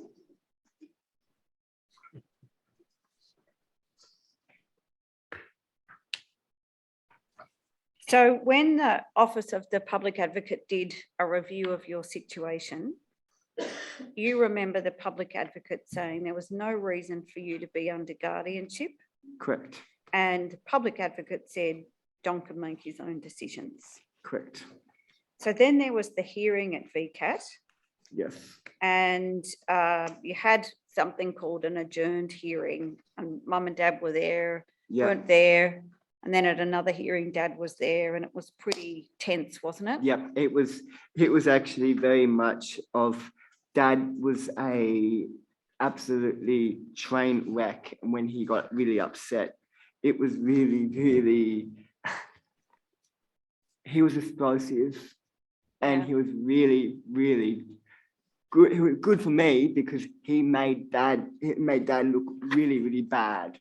It made him shocking look bad, and yeah, I was really happy. Well, about that. but you were not so happy that it was bad for your relationship, but you felt that you could be heard in that VCAT decision or the hearing, and the decision was made that the guardianship orders in relation to you would be revoked. Yeah, But in terms of managing your finances, instead of Mum and Dad doing that, the state trustee was appointed to manage your finances. Do you remember that? yes, I do. Now, you were not particularly happy that somebody else would be managing your finances, Yes. but you accepted that because you thought that you would still have more control over your money and what you could spend your money on with the state trustees other than Mum and Dad. But it was beyond a joke. So it hasn't quite worked out the way. No, you it has not. expected. Okay. So from 2019 up to today, your finances are controlled by the state trustee. Correct. And what you wanted to talk to the Royal Commission about was how that has impacted on your life. It has impacted. Where are we up to? Sorry. 35. Sorry guys, I'm just yeah, so it was affected my my life tremendously. It was 35. We're here. Yep, 35 I'm up to. Yep, sorry about that, guys. It was affected my relationship with my just how I buy things, how I So can I raise a few things that you've told us in your statement Yep. about dealing with the state trustees? yes, Well, first of all, you don't like dealing with them at all. I don't. You don't remember having a meeting with anyone from the trustee other than in VCAT. They actually met with my people, with my team. Mm. They did not meet with me at all, and this is shocking. Yeah, so that annoys you a lot. Yep, And if you have contact with a state trustee, it's usually over the phone or by Zoom. correct. And the state trustees put you on something called a call management plan. And was this because that you think that you were calling them too much? Yep, And they had to have some rules about when you could call them to ask about some money and to be able to get access to money. I agreed with what said before that Eli said, and I agreed with what he said because that is how they treat us, and that is shocking. So I'm sorry, but It makes you a bit cross. yes, Makes you very cross, actually, doesn't it? Yeah. So it's been a bit frustrating when you feel that the people who are controlling your money, you can't get in contact with sometimes, and you feel like you've been shut out of the decision making. Yes. Is that right? yes, And for you, this has had an impact because you want to start to change your life to move to Melbourne. Yeah, It's still the really big thing in your life. yeah, And you would go down to Melbourne sometimes on the bus or the train to go house hunting, yeah, or sometimes to go to events. yeah, And you wanted to start to plan to be able to have a house in Melbourne. yes, So you've applied for many houses. So I'm jumping now to number 79. Oh, sorry, number 49. yeah, yeah, So you've looked at around 80 private rental properties all over Melbourne, Yep. and also Geelong, and you've been knocked back. every time. And you feel that as soon as you could say to a landlord that you're under administration and the state trustees, They that don't, might be why you're getting knocked back. because as soon as the landlord sees that we're beyond the state trustees, they don't want to know that the money is actually always promised and it will be there. They just don't want to know, and this is really, really wrong. Okay, but in September this year, someone from the state trustee said you would be able to rent a property if you could find one for less than $250 a week. Yeah, And then that was changed a little bit later to $300 a week. correct. And you feel like even getting to that point where you could get approval from the trustee to spend money on rent Yes, has taken you years. yes, But now you're worried that you're not going to find somewhere where the rent is $300 a week. yes, And John, does this make you feel like you're going around and around in circles? yes, and it's taking too long. Like, especially when I was wanting to be there by Christmas, that is not going to happen. Yeah. Because I'm still traveling, I'm still doing what I'm doing in 2019. And this is totally bad when I don't want to be there much anymore. Yeah. Part of the frustration for you is not having any choice about how you spend your money. Yes, And I think you've told the Royal Commissioners that you live on a pittance, correct. and you feel that for any money that you want to spend, you just have to get permission all of the time. Is that Yes. right? So the state trustee pays your bills like your rent and electricity. Correct. But when it comes to food and spending money, you Yeah. feel you have to get approval. Correct. So things like using a mobile phone and having a mobile phone, those are things you have to get permission from. Yes.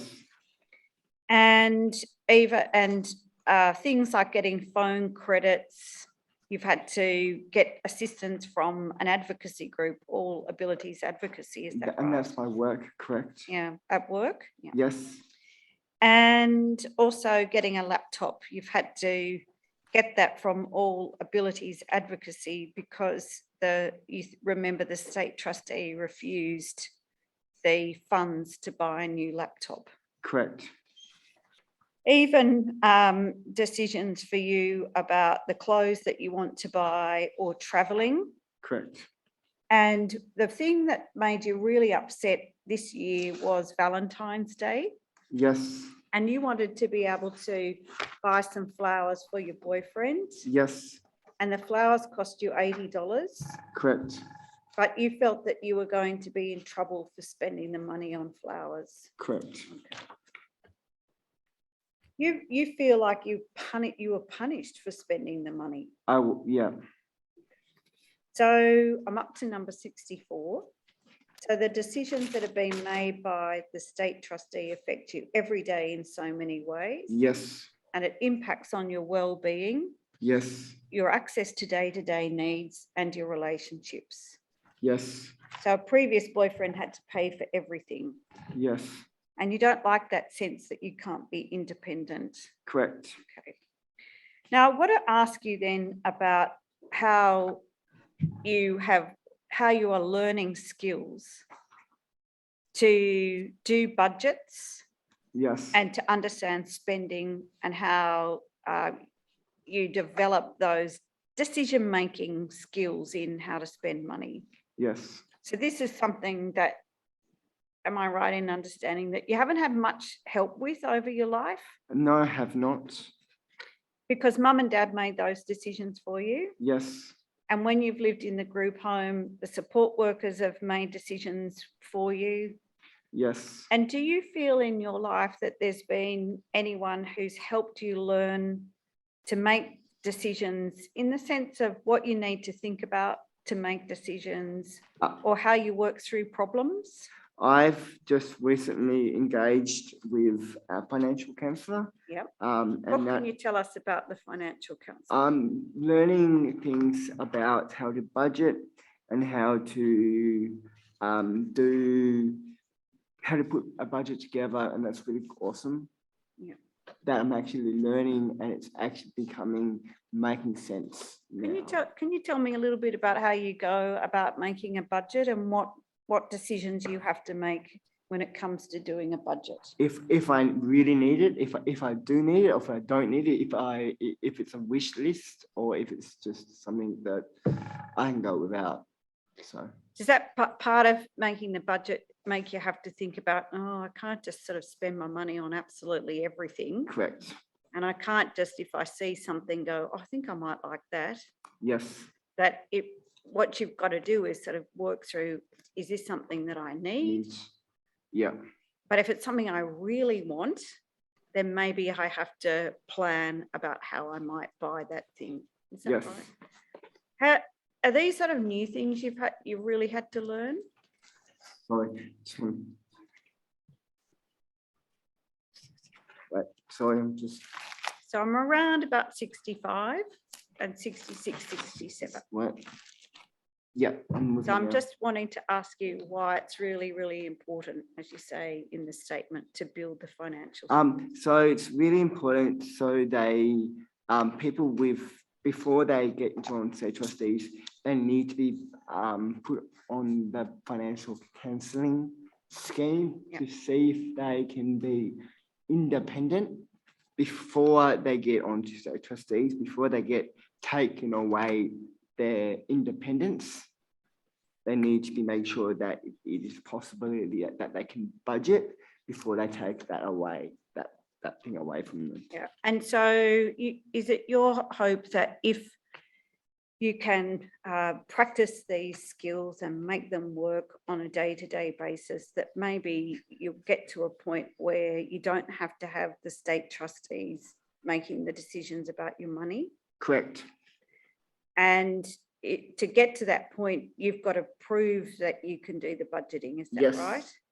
Correct. And so is anyone other than the financial counsellor, is anyone helping you in terms of how you're making the decisions about your money? My friend Dennis, and also my friend, and also myself, but also actually being really good about it. He's been really superb about this, and I'm really, really thankful. I know I've said bad things about sales trustees, but God, me and we are rock solid, and be applauded by this. Part of the state trustees? Yes. So you've got a bit of a better relationship now with the state trustees? Yes, he's absolutely amazing. I'm just. Why is he so amazing? Because we've had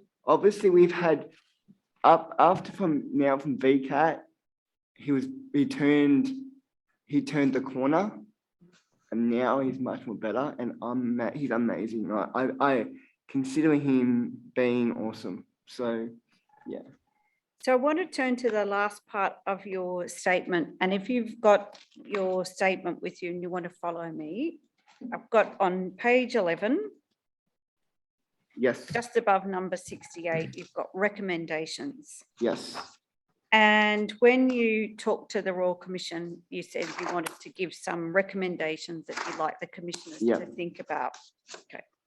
So can I read some of these recommendations? Yes. And if you want to add any extra comments, let me know. Yeah. So these recommendations come because you've lived so much of your life with other people making decisions for you and Correct. without any say in those decisions. Yes. And you would love the opportunity to be more independent and make your own decisions, both big and small. Yes. You understand sometimes there is a role for administrators like the state trustees in the lives of people with disability, Yes. but you think sometimes we need to be given a chance to make our own choices instead of taking away our independence straight away. Yes. You're 32 years old and you've always had others making decisions about your life for you Yes. under guardianship or administration, Yes. and you feel stuck in a hole and trapped that you just can't get out of. Yes. You want to be like other people your age who have full control over their lives, Yes. but you say you have a system that in your opinion is shit. Yes.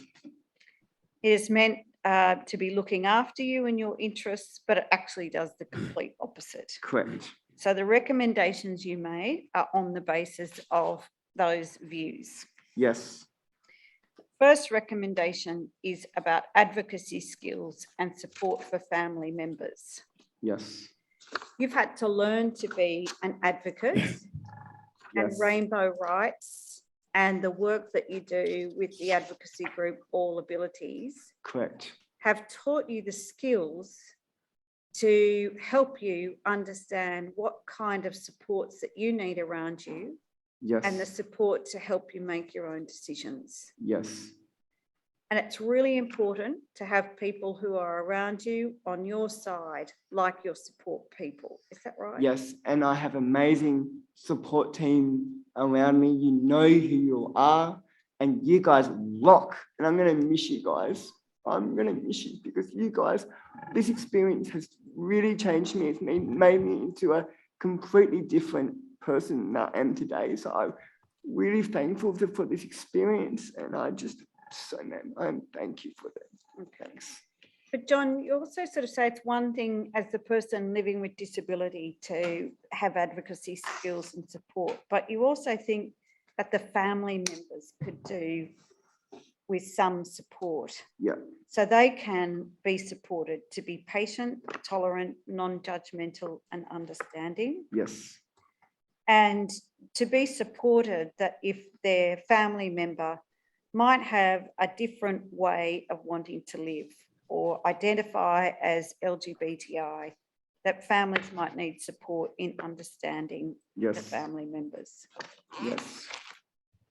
You've been fighting so long to be more independent, and you would like the state trustee to provide you with some practical help along the way. Yes. One of your recommendations is that perhaps organisations like the state trustee or having a new organisation separate from, State trustees. independent from the state trustee, so both of them could work with people to help make decisions for them. Correct. And when I say decisions for them, I mean your decisions, but they're helping you support to make those decisions. Is Yes. that right? Yes. So that advocacy support you'd like to be separate from the state trustees, Yes. but you also at the moment acknowledge that the trustees have got their particular duties and obligations as well. They do. So this is part of skill building, Yes. and you've made some recommendations for building skills when you're under administration orders. Is that right? Correct. Because gaining skills is the only way that people have a chance of coming off the orders. Yes. So for you, skill building is a pathway out of the orders. Is Yes. that right? You'd also make some recommendations about the way the state trustees treat people under orders. Yes. So the state trustees charge you for their services by taking a percentage of Centrelink payments. Yes. And like, why are we? Because we get paid for a service where a service is completely. I'm going to use shit. Sorry, French, but it's not, and we don't. And when we get treated like, not like kids, it's not good. It is not good. So a bit more customer service. bit more customer service, a bit respect. They need to take a leaf out of the book. Okay. Now, the next thing you wanted to make some recommendations is about VCAT decisions. Yes, And you don't remember being given any reasons why the VCAT made the decisions about guardianship or administration. correct. You think it would be good to get copies of the reasons in easy read format. Yes. Why is that important to know the reasons that VCAT made the decision? So the easy read format is actually a picture format, and everything should be in it. So it's like pictures that they actually have, and they also have text as well. And that's really important to have that experience as well. So John, I'm up to the very last part of your statement. Yes. And would you mind if I read that out for you? Yes. But do you want to read it? Do you want to have a go at No, reading it? can you read it? Okay, why don't you read the last statement? Yeah. Give me a break here for a few minutes. Okay, go ahead. Can you read it? I'll read it? Yeah. Okay. Sorry. My message for other people. Yeah. You can read it with me if you want. Yeah. We do it together? Okay. My message for other people is that it is hope that you can get out of state trustees, but you've got to work, because you've got to work bloody hard, but you're going to get out of there. You're going to get out of there. Just have to keep on working and knock the bastards out of the pool. Okay, I'll read the paragraph you've got in here. Right. I would like to share this message with other people with disability. Once you get put on administration orders, it can be very hard to come off them. I would just like to tell people that getting out of the system is hard, but it is achievable. Yes, You have to fight tooth and nail, you do. but it is achievable to just have the fight to get out, but you can do it. Just keep on fighting and don't give up. Exactly. John, thank you very No, much thank you. for telling us just a little bit about your life today, but also being very open and very generous in sharing your experiences with the Royal Commission. We're very happy that you've been able to come and tell your story, and the commissioners might have a few questions for you. Yeah. Thank you, Chair. John, thank you very much. If it's okay with you, I'll ask my colleagues first if they have any questions for you. Yeah. And I'll start with Commissioner Ryan. Do you have any questions for John? No, I don't. I do want to thank John for coming to the Royal Commission, but your story was very clear and I understood it all, so thank you. Nice. Commissioner McEwen. Thank you, Chair. Thank you, John. I'm very grateful, and your evidence has been very important for our work. I have two questions. Yep. The first one is, when you were talking about growing up, and I acknowledge what you've told us was very distressing, can I just put perhaps your relationship with your parents to the side, and I want you to tell me what would have helped you develop skills more growing up? It probably would have been better if we probably did get a bit of like financial counselling, probably when back in school days. That probably would have been probably better. Back in SDS, they could have done that. They should have done that, but yeah, not doing it now. They should have done it back then. Thank you. And you've answered my second question, which is precisely about getting financial understanding and skills that you mentioned earlier, making sense to you. So it's fair to say that if that had happened when you were younger, it would have made a lot more sense. Yeah, and we wouldn't be the same with Ligament now. But thank you. And thank you again, John.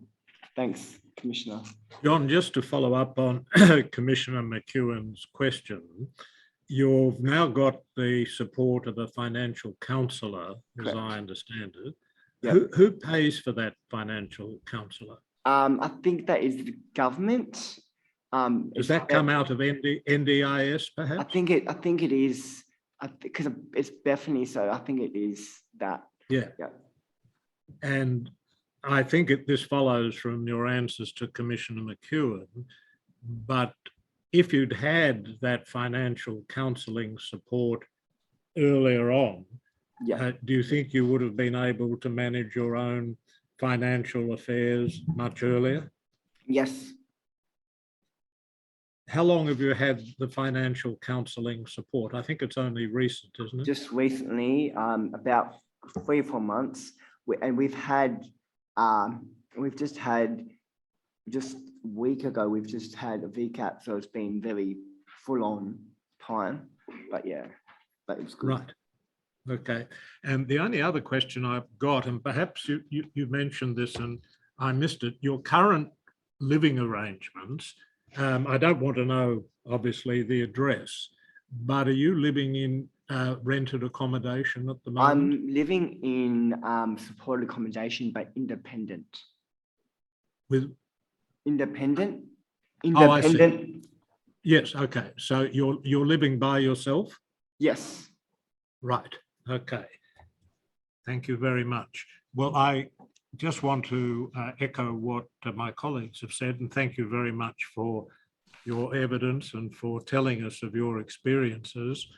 They are indeed very helpful to our work, and you've given us a very good understanding of what you have experienced during your time under administration through the state trustee. So thank you very much indeed. Nice, thank you. Thank you, Chair, and a big thank you to Mr. O'Donnell for coming to the Royal Commission and talking to us today, and for everybody who's supported you to get your statement done and to come here. So thank you for that. Chair, could you receive into evidence the statement and accompanying documents for Mr. O'Donnell and mark them 30.073 to 30.076? Yes, Mr. O'Donnell's statement and the supporting documentation will be admitted into evidence and given the markings Ms. Eastman has indicated. Thank you, Chair. Now, our next witness is Ms. Anderson, and Chair and Commissioners, with your indulgence, I just need about 10 minutes to check a few things before we start.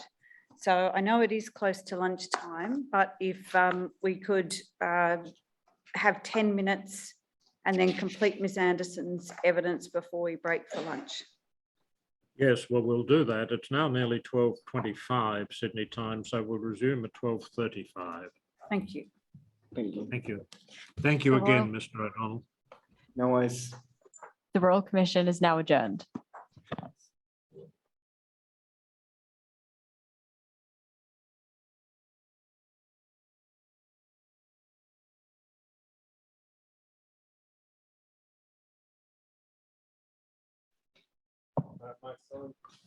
The Royal Commission is now in session.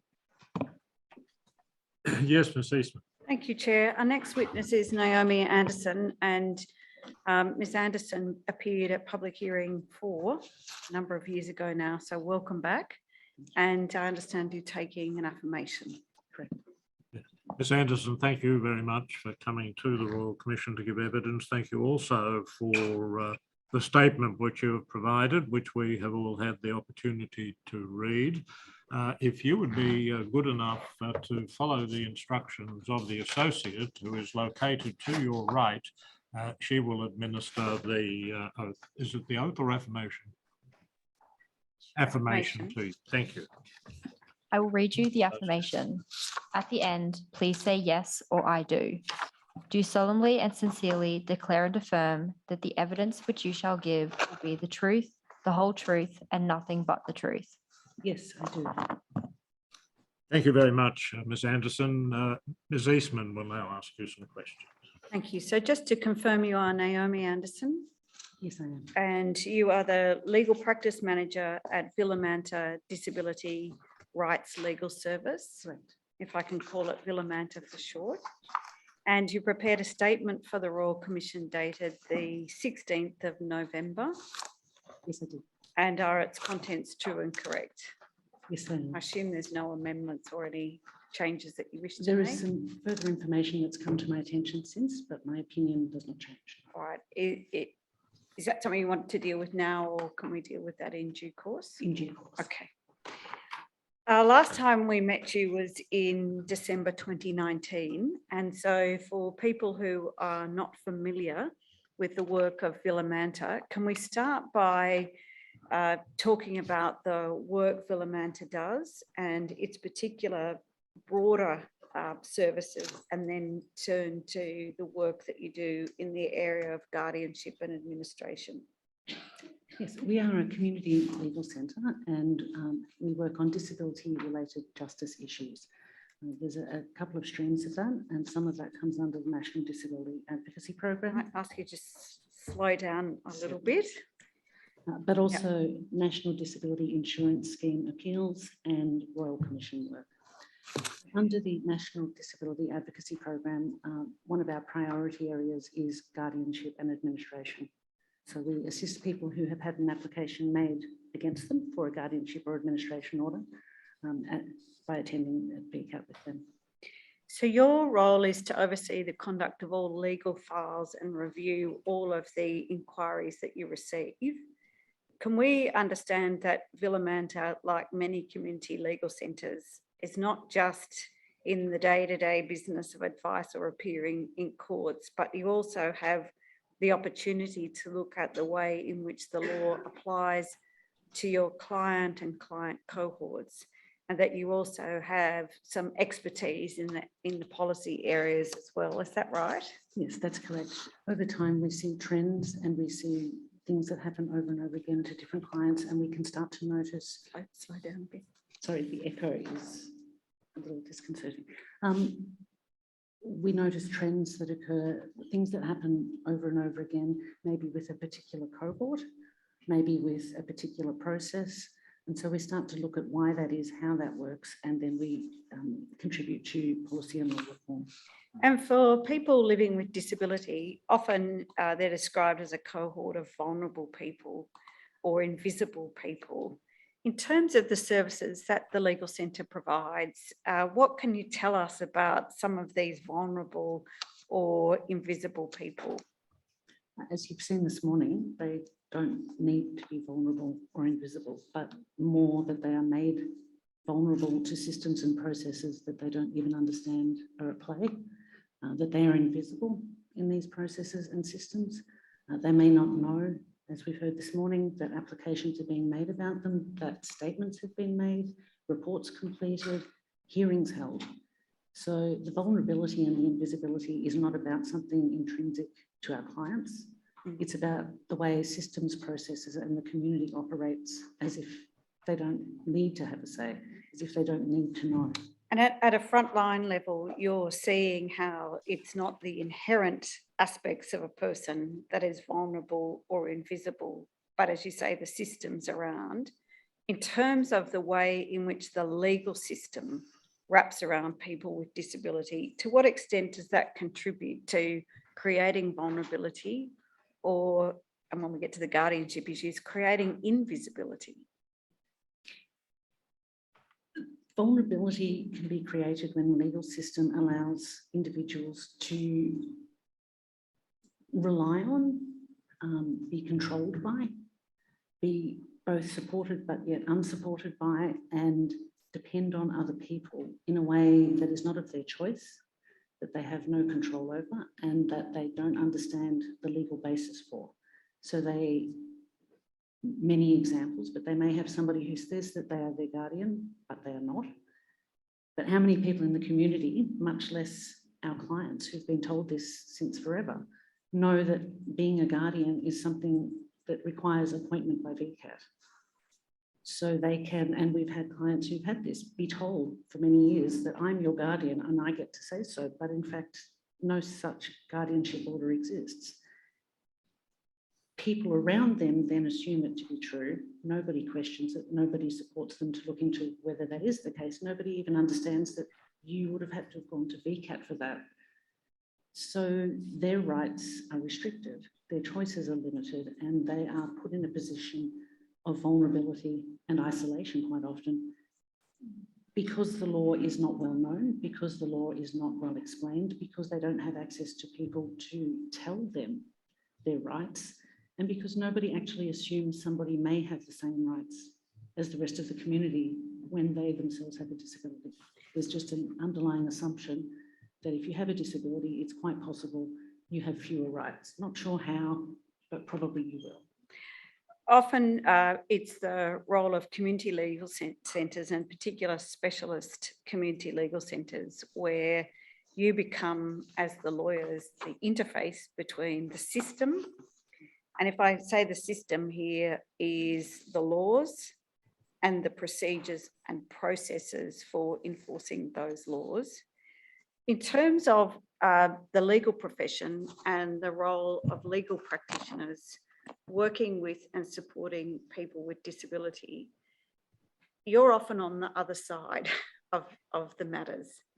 What can you tell us, because I know we're going to talk about some of the case studies, about what other skills that you think lawyers working with people with disability require to avoid being part of the system that makes people with disability vulnerable and invisible?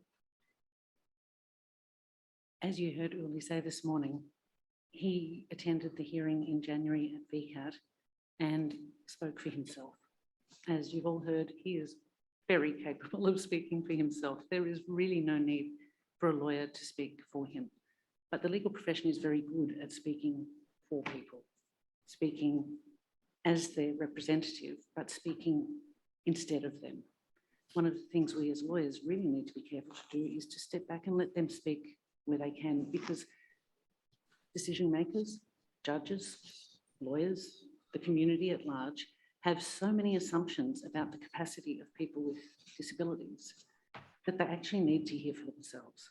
As you heard this morning, Uli went along and he explained for himself, and suddenly the decision was different. Suddenly the understanding was different, the perspective was different. But if we as lawyers go in and do all of the talking, how is anybody ever going to know that? How is anyone ever going to know what John thinks if they speak for him? It's so important that we actually respect that while we can represent our clients and we can speak for them, it's not always the right thing to do. The right thing to do is to allow them their own voice. May not say the right legal terms, may not say the right sections of the legislation or the right legal argument, but that doesn't matter. They will say them, their life, their truth, and we don't hear that enough. Do you think there is some room for assisting our profession to do better in this area? Absolutely, absolutely.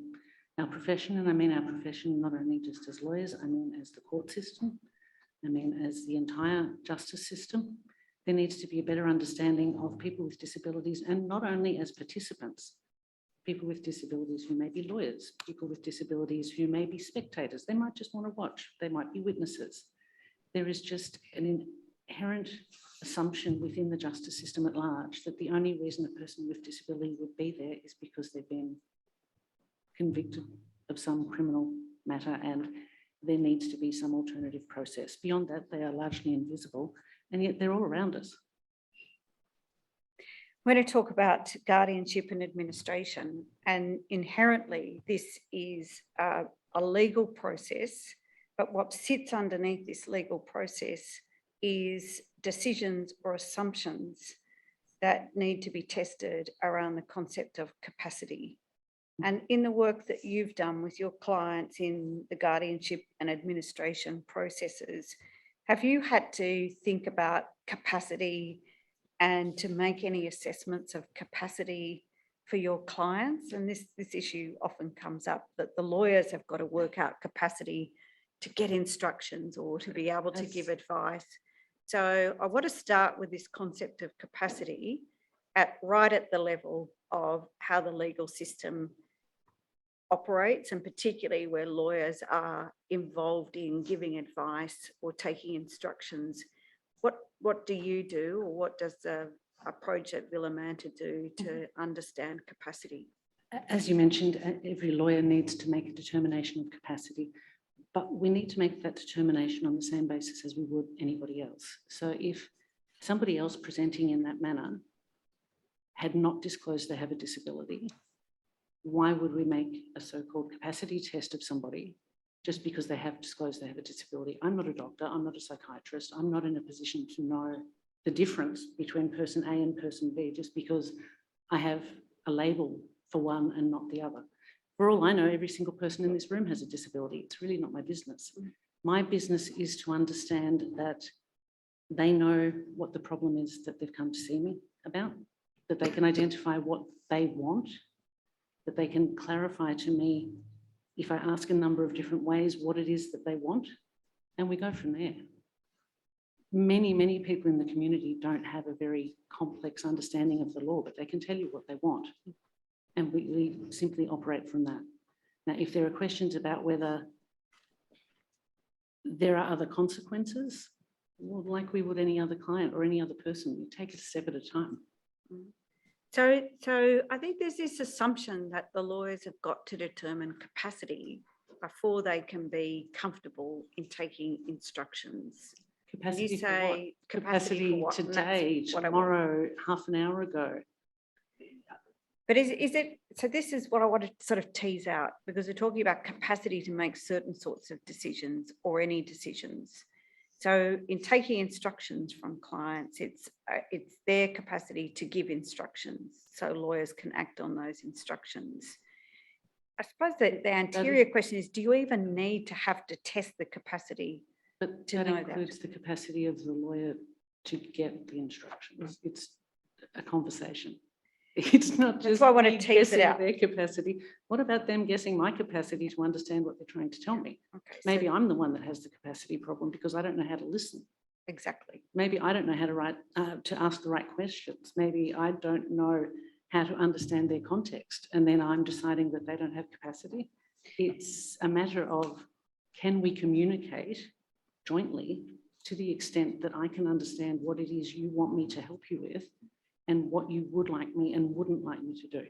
That's capacity. Once you get to that stage and then you're supporting and working with clients as they go through these systems, you get to sort of see firsthand how other decision makers approach the question of capacity. And this is the next step in terms of thinking about capacity, is the law confers on particular institutions, in this case VCAT, to make a decision about capacity. At that point, what do you see in the way in which the law starts to kick in setting a test of what is or isn't capacity, and also how you actually prove that? As lawyers, we default to evidence rather than subjective views. We assume we come with an unconscious, with no conscious bias, or that we'll not be biased in how those decisions are made. So we're at that point where somebody else authorised by law to make that decision has to look at capacity. What do you see for your clients there? And I'm asking you this because this is a real flavour that comes through the case studies that you've shared with us.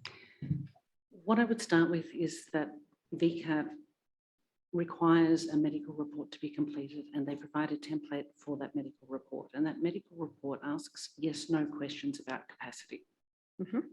It doesn't provide any context or any background, and it most commonly is completed by a general practitioner.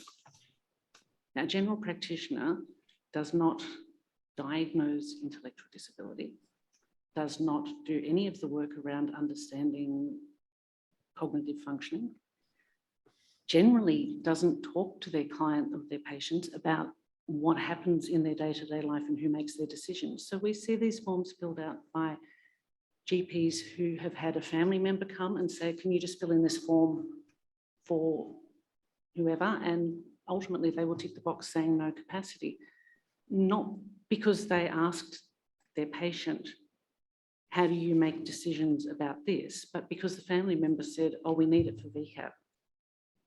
Very rarely is that evidence tested at VCAT. As you heard this morning, Willie didn't even know there was a hearing. So how could he test that evidence and say, I'm sorry, but this person doesn't know me and I have some questions for this person. Can we get them on the phone and ask them, on what basis do you say I can't make financial decisions? What financial decisions do I have to make? Do you even know my financial status? Because whose GP does know that? So the evidence that we're starting from generally is of a particular nature, is often gathered by the party who wants the application to succeed. So somebody who already has decided this is where we're headed. GPs in general don't understand what it's about or what it's for. And if you've ever tried to get a form filled in by a GP, they want it done as fast as possible and get on to the next patient because it's a nuisance. It's not providing medical treatment to anybody. And it's untested. If you get the GP to VCAT in some form, recently we've done it by telephone, and say, okay, can you talk us through that? Quite often they will soften that view and say, well, actually, I guess if they had someone to talk to about it, AKA like the rest of us, we all make decisions by talking to people. We all make decisions in the context of the decisions we hear other people making. Oh, I heard Fred did so-and-so. I was thinking about maybe I'll talk to Fred. If they saw it in that context of the way everybody makes decisions, could this person be supported to do that? Quite often their answer is, sure. But that's not what that form achieves. And it's not what a person taking that form to VCAT achieves by using them. You've included in the material accompanying your statement a copy of the application for order appointment of an administrator or guardian. And commissioners, you'll have that form. And this is the standard form that has to be completed. And as you said, well, once the process of an application may be made, you're starting on a pathway. The first thing that, or the second thing it says in this form is you need to provide a medical report. So the medical report, though, is not a medical report that confirms the presumption of capacity. And we start with a presumption of capacity. But invariably, a medical report has a complete, and I'll use the word I've used earlier this week, tilt towards demonstrating deficiency or lack of capacity. And as you say, if that's done by a GP, what's it based on?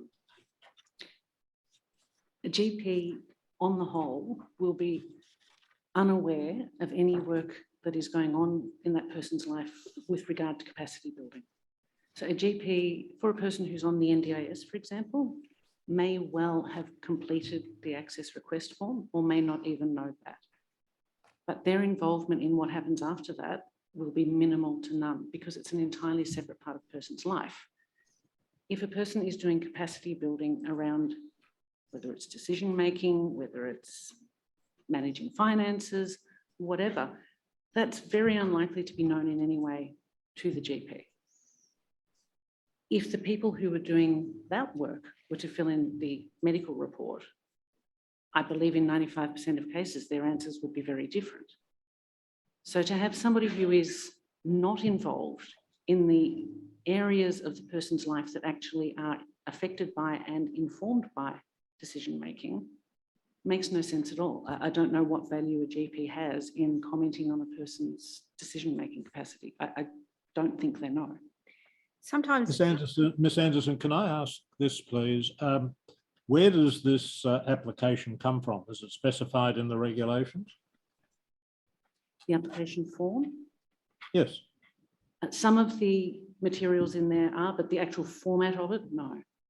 I believe that's a format designed by VCAT and used by VCAT to elicit the relevant information. But the way it's presented and the order of questions, for example, and whether or not it states that there is a presumption of capacity, that's not stated anywhere. That's simply how the form is provided by VCAT.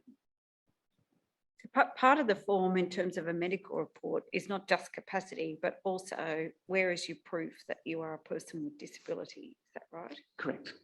So you need a medical assessment as to whether you have a disability, a medical assessment as to whether you have an inability to make reasoned decisions, and a need for a guardian or administrator.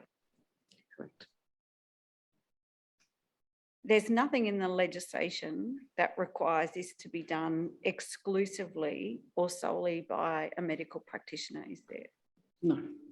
And certainly I would have problems thinking that a medical practitioner could do all of those things. Possibly the first, regularly not the second, and very unlikely the third.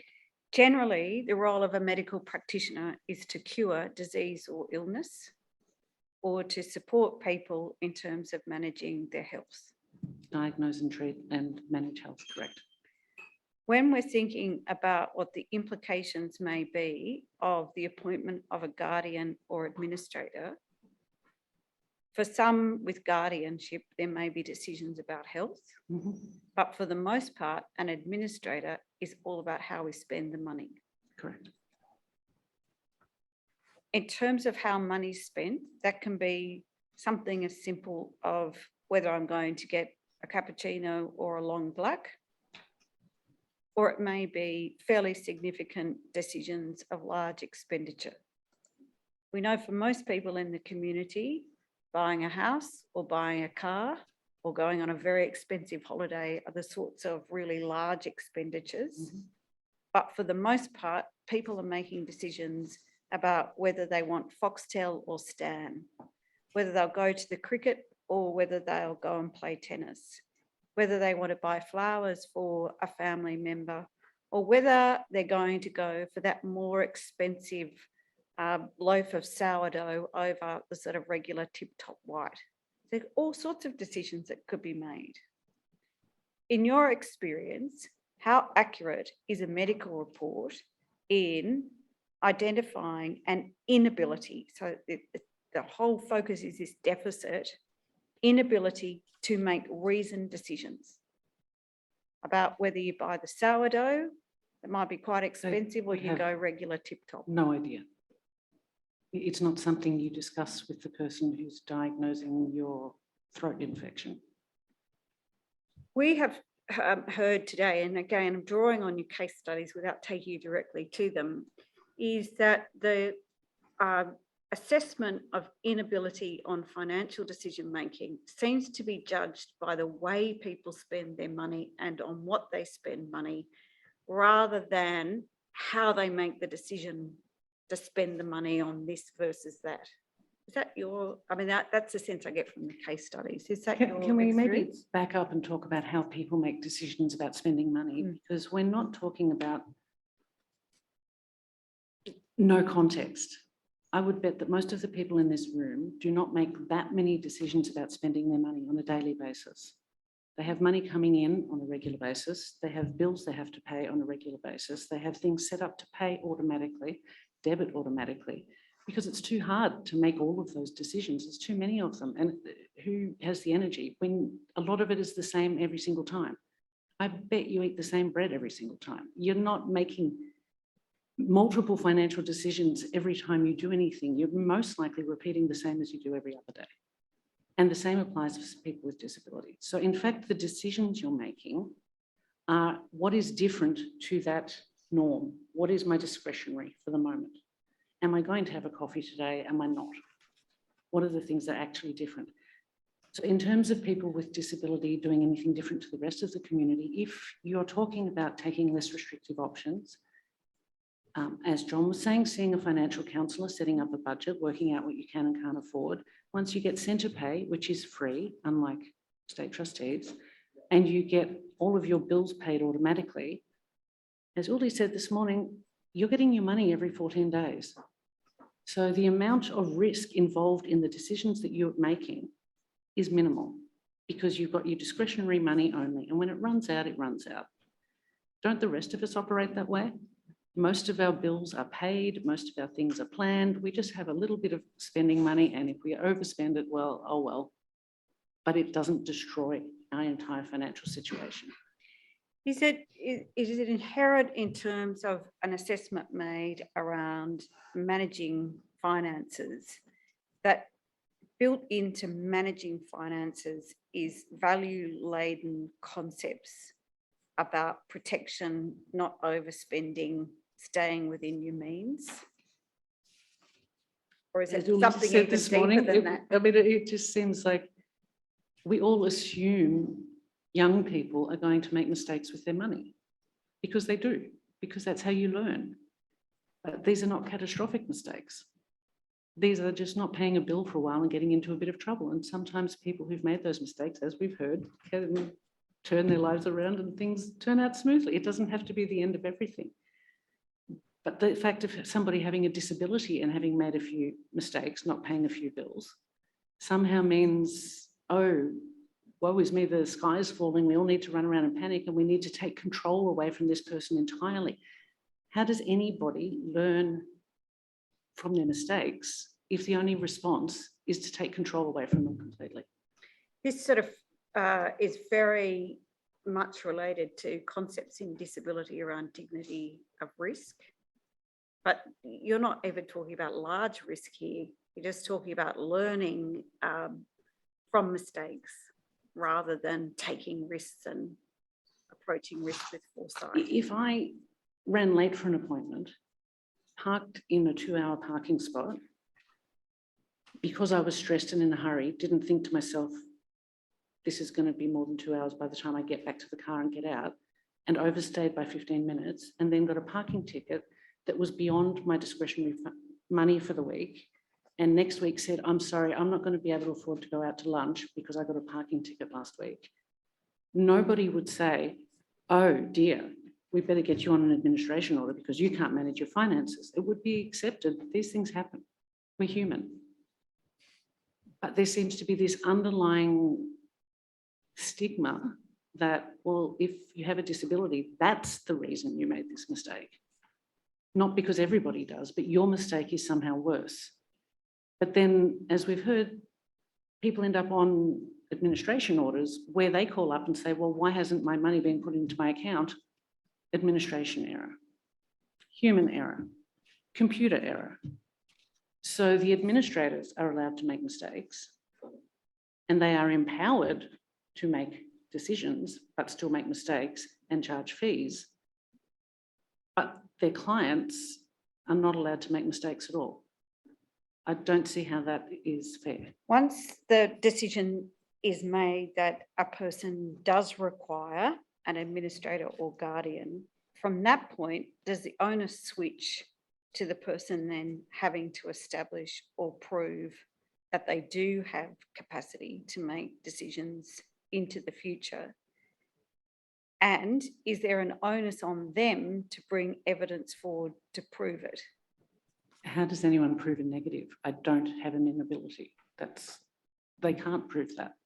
And so traditionally, the advice has been given that you need to go and get a neuropsych assessment to say that things have changed. Well, I'm sorry.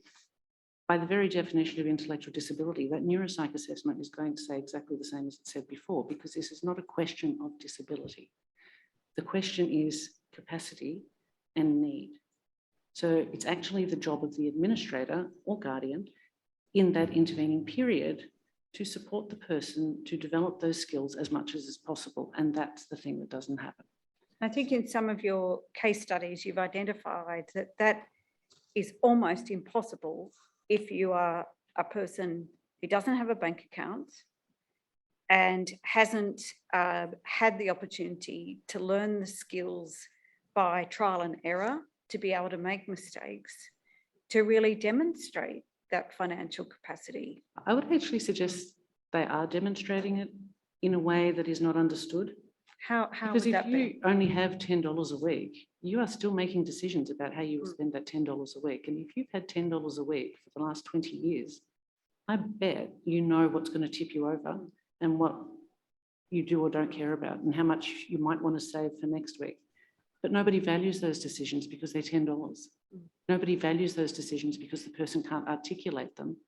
But if they watched, I bet you would see that they are there. So even when they're proving their capacity to make decisions within the scope of what they have available to them, it doesn't count because nobody's taking records. So part Ms. of Anderson, it- could we just go back a step, because I'd really like to understand what you're saying.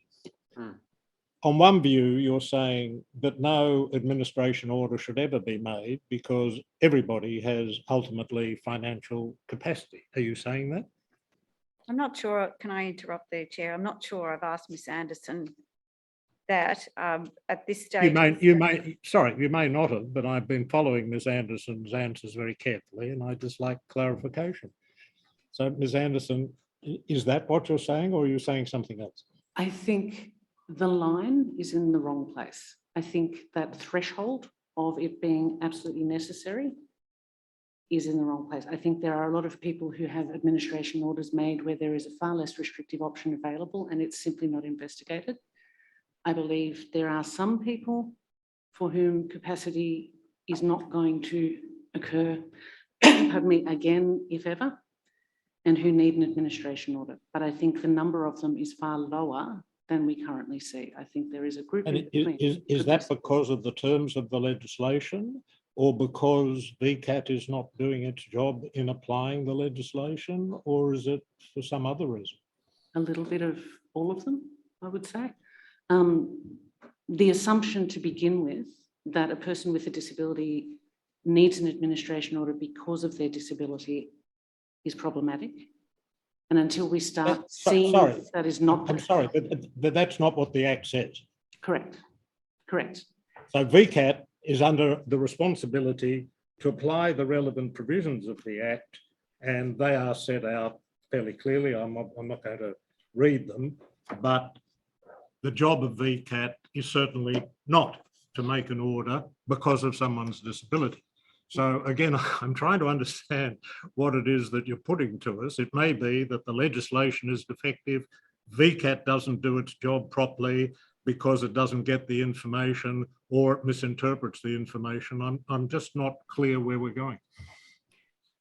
A person finds themselves in a situation, and the two witnesses this morning make it very easy to explain.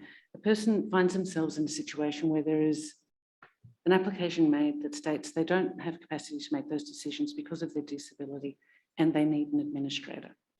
It's that third part that is the big assumption, because it assumes there are no other ways of going about it. What if they had had access to financial counselling? What if they had had access to support? What if they had had somebody help them set up their automatic payments on CentrePay and check in with a mentor for a while?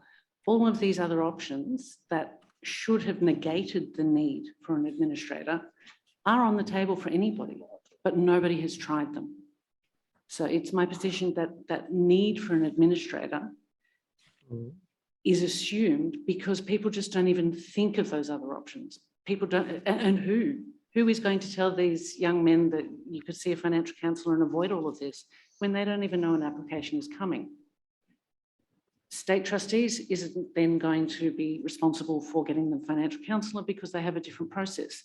NDIS could potentially provide, all of these systems work around them, but there is nothing supporting the young person before the application is made from avoiding it in the first place. That's my position, that the work should be done before it gets to VCAT to try whatever else is possible. Does that mean that VCAT, if it exercises powers, should really do so as a last resort?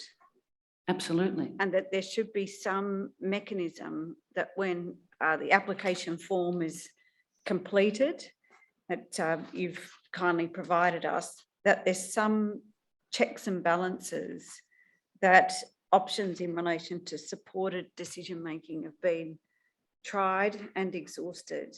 So if I was a VCAT member needing to make this decision, I would want to know more than what is on that form. I would want to know, have you tried financial counselling? Have you tried financial literacy programs?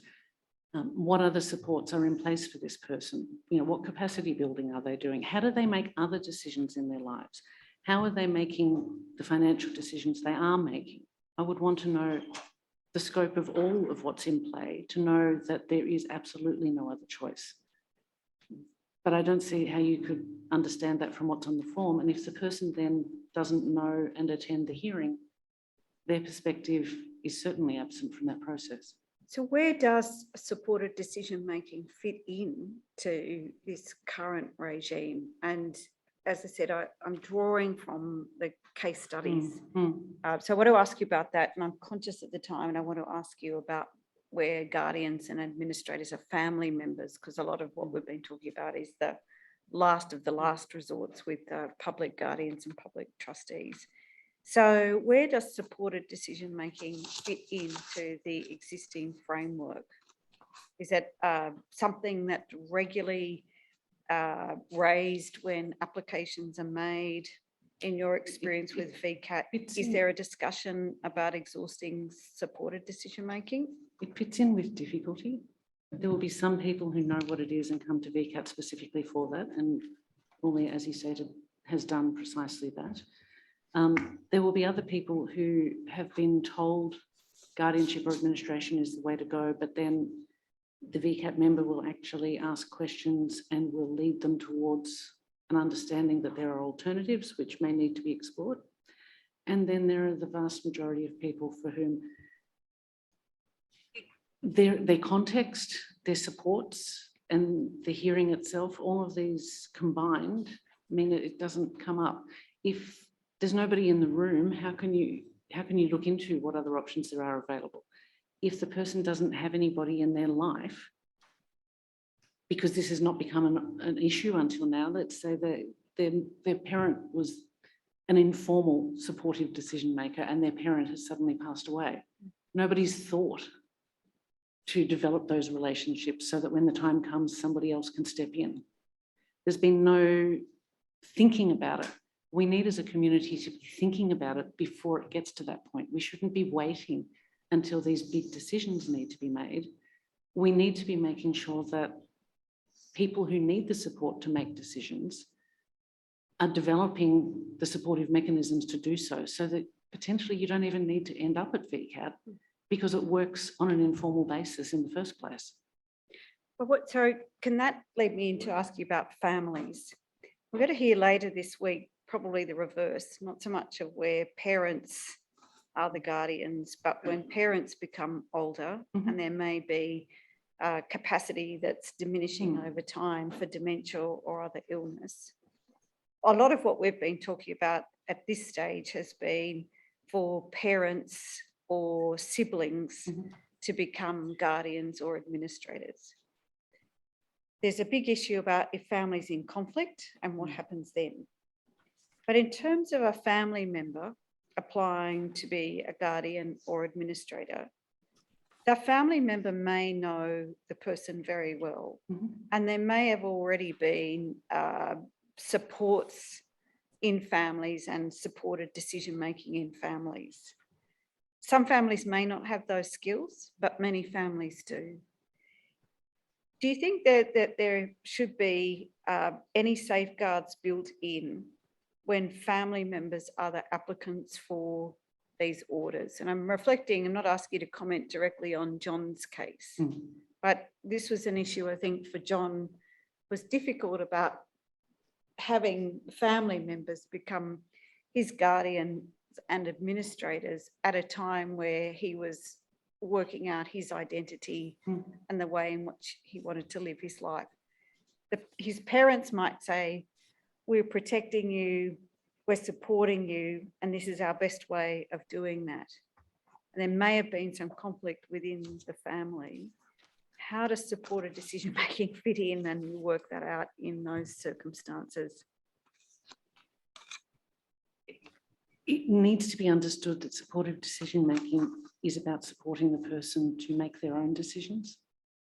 If a family member is unable to accept the capacity, desirability, right for the person to make their own decisions, then they can't be a guardian, a supportive guardian, administrator, supportive administrator, because that's not what the job is. The job is supporting the person to make the decisions to the best ability that they can. And so when you have a family member who, yes, with all the love, with all the good intention, with all of the passion for their child or sibling, makes an order that is filled with language that is not particularly respectful, then I think hearings need to be conducted in a way that firstly centres the person whose rights are under threat, secondly allows them to speak to the VCAT member themselves.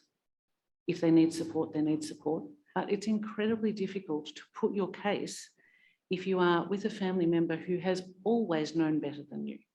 And yes, when I was 5, my parents knew better than me. That is universal, but the time comes when you start to reduce that and you become an adult in your own right. But if that hasn't shifted, it can be incredibly difficult to assert your rights, your identity, your views in front of people who have always controlled the decisions that you make. I don't see how it's a fair process for somebody whose rights are under threat to have to assert those rights in front of people who have not respected them to date. So this takes me to the last topic I want to ask you about, and it's the applications to VCAT and the position of interested parties. And it's a matter that you've set out in some detail, and we thank you very much for doing so in paragraph 27 and following. But what is it about the way in which the Victorian legislation operates that permits interested parties to be involved, and what is the consequence of having a person as an interested party as part of the application or part of the way in which any orders might work? Do you want to speak to that? I think we all understand the concept that there are parties in a legal matter. I sue you, they charge him, they take them, they divorce them. There are parties. We also understand that there may be others. If it's a land zoning issue, there may be people not only who live there, but who live adjacent. There may be people who have an interest. But there has to be an actual interest, there has to be an actual right of that person that is affected. The way interested parties works at VCAT in terms of guardianship and administration is there is an invitation for the person applying to nominate anyone else who may be an interested party. And that could be a spouse, obviously, have an interest, but could be a support worker, could be a family member, could be anybody really, because it's not that clear who you should be filling in here and what the ramifications of filling it in are. Also, the person who initially made the application will by default become an interested party, even though they may be, say, a social worker in a hospital. They are on record for that matter for the rest of the life of the matter. So anyone who's listed as an interested party will continue to receive notifications that hearings are being held, which they may then assume means it's an invitation to attend. Also, the informal way in which VCAT holds its hearings means they are more than likely to be able to have a say. Now, where that breaks down is, for example, yes, open courts are a thing, but let's say two people are getting divorced.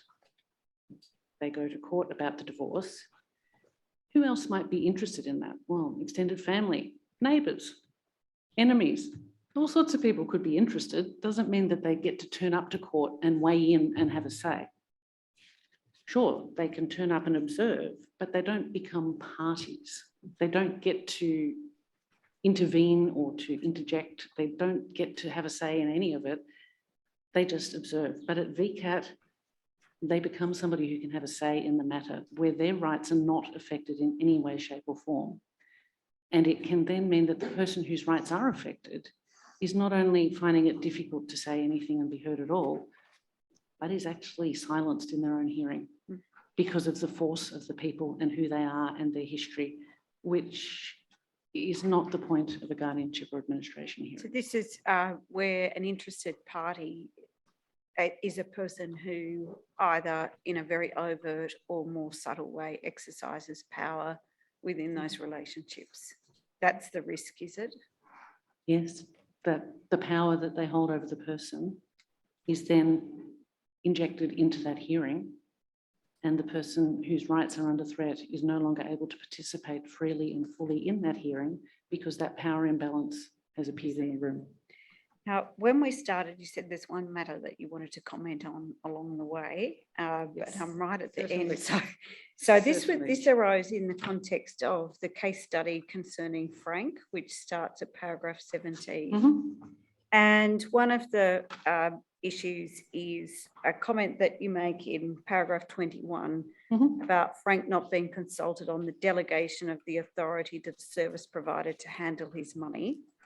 And can I bring to your attention that there is a section in the Disability Act, section 93, that does appear on its face to authorise that to be done without consultation.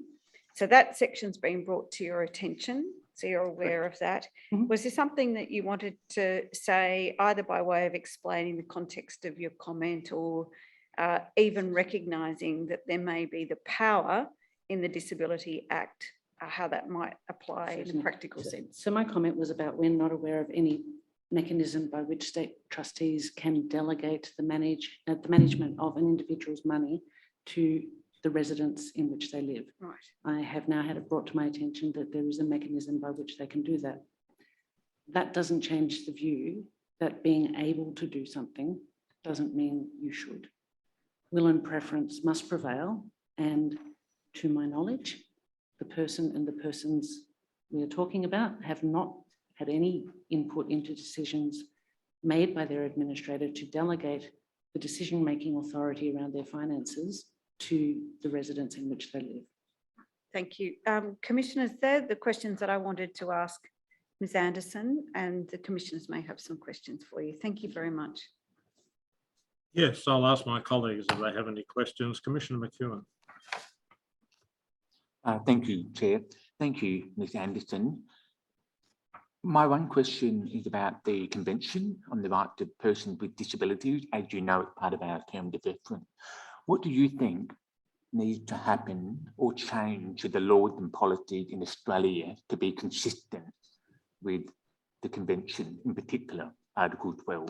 Substitute decision-making needs to be something that we don't rely on, that we honestly imagine can be gone. We seem to be stuck in this concept that we must have it and that it just is the way things are. We need to try harder. Listen. Thank you. Commissioner Wright. I don't have any questions, Mr. Chairman. Thank you. Yes, thank you very much for your evidence and for your statement, Ms Anderson, and for your contribution to the Royal Commission, which we much appreciate. Thank you. Thank you, Ms Anderson. Can I tender into evidence Ms Anderson's statement and the accompanying documents? And Chair, could you mark them exhibit 30.077 to 30.080? 30.080? Oh, I'm sorry, I'm a bit tired. 30.080. Yes. The statement of Ms Anderson and those accompanying documents will be admitted into evidence and given the markings of this piece of Thank you. exhibit. And could we adjourn till 2:20? Yes, it's 1:26. We'll adjourn till 2:20. Thank you. The Royal Commission is adjourned.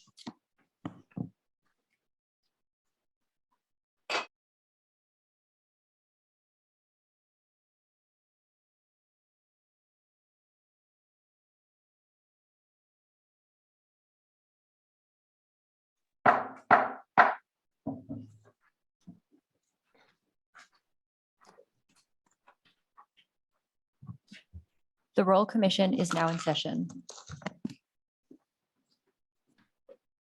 Yes, Ms Eastman. Thank you. Our next witness is Josie Brown, the General Manager, State Trustees, Victoria. Welcome, Ms Brown. I think you're taking an affirmation. Yes.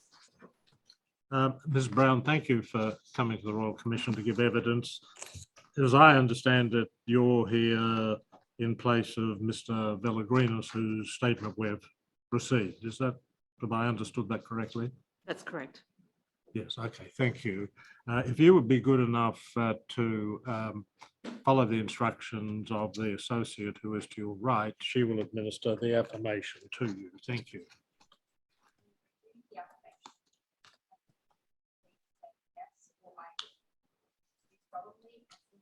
Declare and affirm that the evidence which you shall give will be the truth, the whole truth, and nothing but the truth. I do. Thank you very much, Ms Brown. Now I'll ask Ms Eastman to ask you some questions. Before I do that, Chair, can I ask you to take an appearance for the State Trustees from Mr Cash? Yes.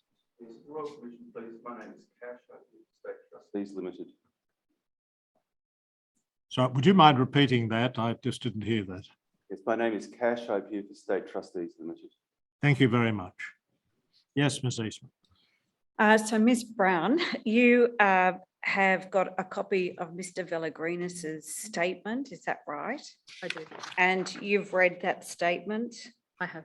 You're familiar with its contents? Yes, I am. And to the extent there are any matters that arise from his statement dated the 8th of November, you're able to address the matters? Yes.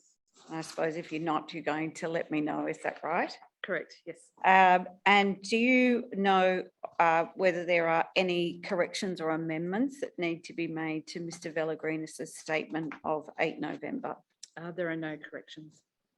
You've also provided 2 statements of the 21st of November. Yes. And those are 2 statements that respond to some matters raised by Mr. Cartwright and Mr. O'Donnell respectively. Is that right? That's right. And you've had the opportunity to double check those statements? Yes. And the contents of those statements are correct? Correct. Now, you've been present in the hearing room this morning and you've heard the evidence. I have.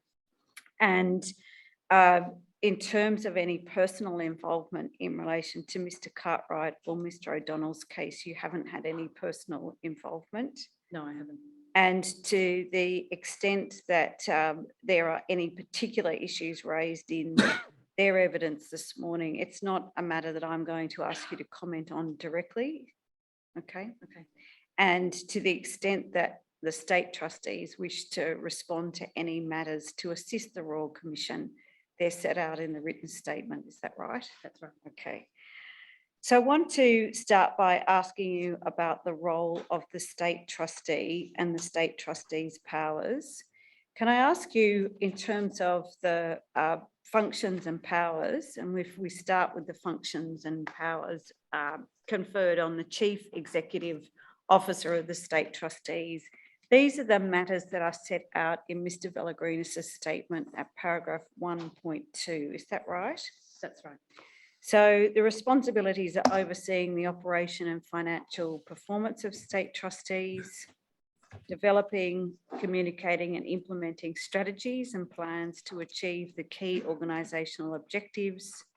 And he also has roles in terms of leadership and driving change for continuous improvement in the services. Is that right? That's right. And in terms of the statutory functions that are conferred on the state trustee, are we right in understanding that there is the legislation called the State Trustees State-Owned Company Act 1994? That's right. And this sets up the state trustees as a statutory corporation in Victoria. I believe so. And that legislation also sets out some of the powers and the functions in relation to the state trustees operating as a particular statutory entity. Is that right? I believe so, yes. Okay. And the state trustees as a public company operates under a constitution and it's governed by a board of directors. Is that right? Yes, it is. I want to turn to your particular functions because are we right in understanding that you're more at the operational level as the General Manager of Financial Administration? Yes, I am. And that's a role that you've held since 2019? Correct. And you provided a copy of your CV. Yes. I think Mr. Villagrenis has included a copy of your CV in the documents. Okay. Yep. So I want to turn to the work of the state trustee in relation to acting as an administrator, where as an administrator, you're appointed to undertake that role under the Guardianship and Administration Act of Victoria 2019. So that's the main focus. Before I do that, were you here yesterday when Yes. Yes. So you heard me ask the Queensland State Trustee about issues around conflict of interest. Yes. And issues around a state trustee having a function of assisting people to prepare their wills. Yes. And also then being in a position in relation to commencing litigation of a family provisions nature, perhaps to challenge the content of that will. Yes. just so to assist the Royal Commissioners know the situation in Victoria, does the state trustees have that function of assisting people to prepare wills? Yes, we do. And how does the state trustee manage any potential conflicts of interest when it may assist some people to prepare wills, but may also serve as the administrator in relation to people with disability who are the subject of those orders from VCAT? How do you navigate those conflicts? So our will writing team who meet with clients are in a separate business unit to the financial administration unit, which means they have very separate reporting lines.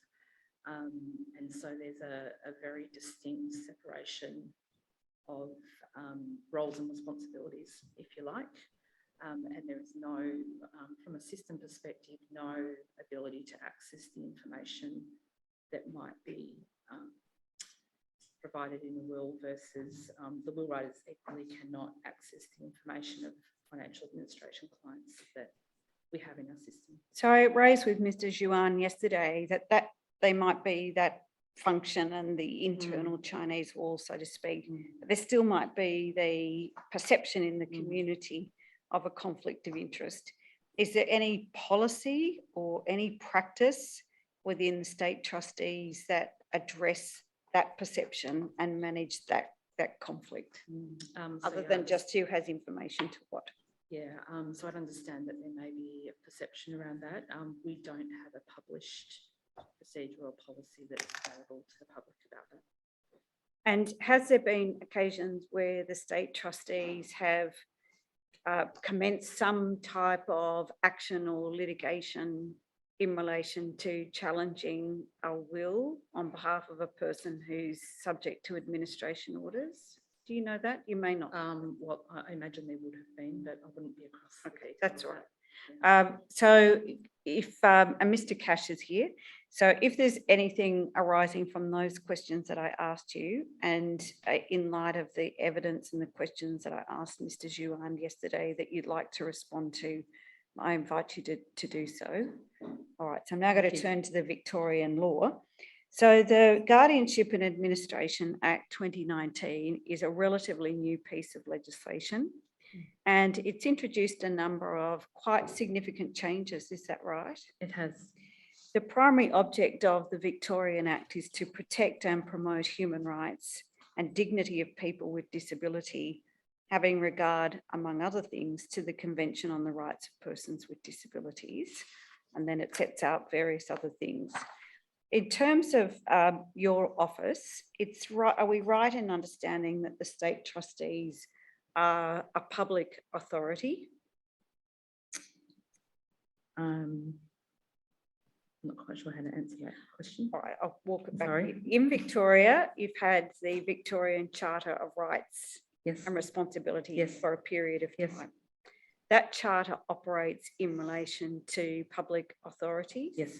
And to act consistently with the human rights Yes. set out in the Victorian Charter. So in that context, is the state trustees a public authority? Yes, it is. So there has been a period of time before 2019 when the new legislation was enacted that the state trustees will have had obligations to work consistently with human rights. Is that right? That's correct. When the Guardianship and Administration Act in Victoria came into action, what change, if any, occurred in relation to the primary object of the Act to protect and promote human rights by reference to the Convention on the Rights of Persons with Disabilities? Did that result in having to do anything differently in your organisation? It did. So first of all, in terms of the conventions, my understanding is that the Act was amended to be aligned with the convention. The changes to the Act brought about quite significant change for us and for my people, just in terms of, I think, really elevating to a much greater extent the need for us to be communicating and working with clients and making sure that they are involved in and we're making decisions together, and that they're participating in that much more fully perhaps than before. And so that's brought about a number of process and procedure changes across our whole entire workforce. We asked you, or we asked Mr. Pellegrinis about the training of staff within the state trustees. And are we right in understanding that there hasn't been any specific training with respect to the CRPD? I don't believe there has been.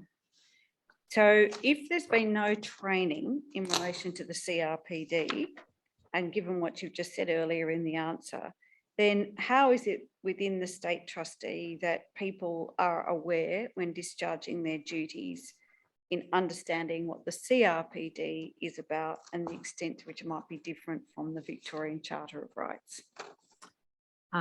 So I'm not 100% sure, but I believe the CRPD may be covered off in some of our training, not explicitly as a standalone unit, but I think it may be referred to, but I wouldn't be able to quote which training it would be. Yeah. Now, turning to the Victorian Act, there is a presumption that a person has decision-making capacity unless there is evidence to the contrary, and that's set out in the legislation at section 5(2). And when it comes to the state trustees being appointed as someone's administrator, would it be for the state trustee to be making the applications for the state trustees to be appointed? No.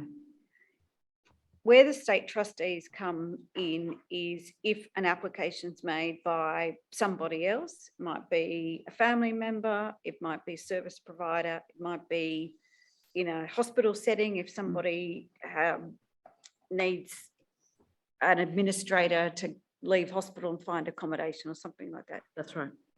So thinking about the role of the trustee, the state trustees, if someone makes an application to VCAT for financial orders to be made, and there's the presumption that a person has decision-making capacity unless proven to the contrary, does the state trustee have any involvement in presenting evidence to VCAT in relation to whether a person has an impairment in decision capacity? Can I just ask for clarification? Do you mean when a client may be appointed for the first time, or do you mean at a reassessment? Does this, well, a step back, does the state trustee have to become a party to a VCAT proceeding if it looks like the only option in relation to a financial administrator will be the state trustees, that there's no one else there? No, and we wouldn't submit evidence to support an application. So when the state trustee becomes involved, it's after VCAT has made the decision, is that right? That's correct. And so you have the decision. The decision is no doubt made because VCAT is satisfied that the represented person has a disability and does not have decision-making capacity in relation to matters relating to their personal or lifestyle affairs. The person needs an administrator, and the purpose of the order will promote the person's personal and social well-being. So that's sort of a given when the state trustees come in. That's right. And you may have heard me ask some questions earlier today about decision-making capacity and working out capacity and how you prove capacity. Are we right in understanding that for the state trustees, you don't have a role in determining capacity? We don't initially. I think to the extent that, and certainly our people are not trained to make those assessments, but certainly when we get to know our clients and through our engagement, our talking with them, we certainly get a sense about the degree of decisions that they might be able to be perhaps more involved in than not. And I think that's different for each client, and depending on the magnitude of the decision that might need to be made. That sounds more like when you take over the role as financial Correct, that's administrator right. and Yes, you get to know the person. correct. And you are applying will and preferences in relation to the person, Correct. but working out whether the person does or doesn't have capacity, whether the person's capacity fluctuates or change over time, that's not part of the state trustee's No, it's role not. or function. No, it's not. And in terms of an order that may be made by VCAT, if the order is made, say, for a period of 3 years, Yes. it's not the state trustee's role to say, for example, I really think that Mary's doing very well and really don't know why we're here. Mary makes all the decisions that she wants to make. She expresses will and preference. She's financially able to make the decisions. What are we doing here? There's not a function, is there, for the state trustees to say, I don't think we should be here anymore, and the state trustees to initiate a review application? Not typically, but it wouldn't be uncommon for us to maybe be having that conversation with the client about how they felt about it, if that was the case, because certainly we then might encourage them to approach VCAT to have the order reassessed prior to the. I'm sorry to interrupt. I just want to go back, please, to an answer you gave to Ms. Eastman. Ms. Eastman asked, does the state trustee have to become a party to a VCAT proceeding? If it looks like the only option in relation to a financial administrator will be the state trustee, your answer was no, and we wouldn't submit evidence to support an application.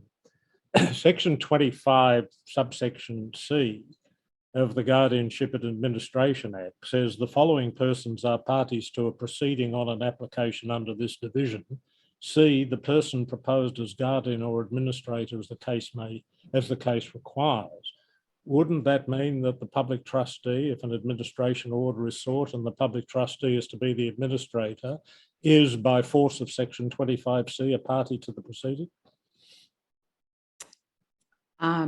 Perhaps I think I answered the question in the context of whether we would be submitting any evidence at the time of the application going to VCAT, and whether that would contribute or influence the decision that VCAT have made. And certainly that's the context that I answered the question, no.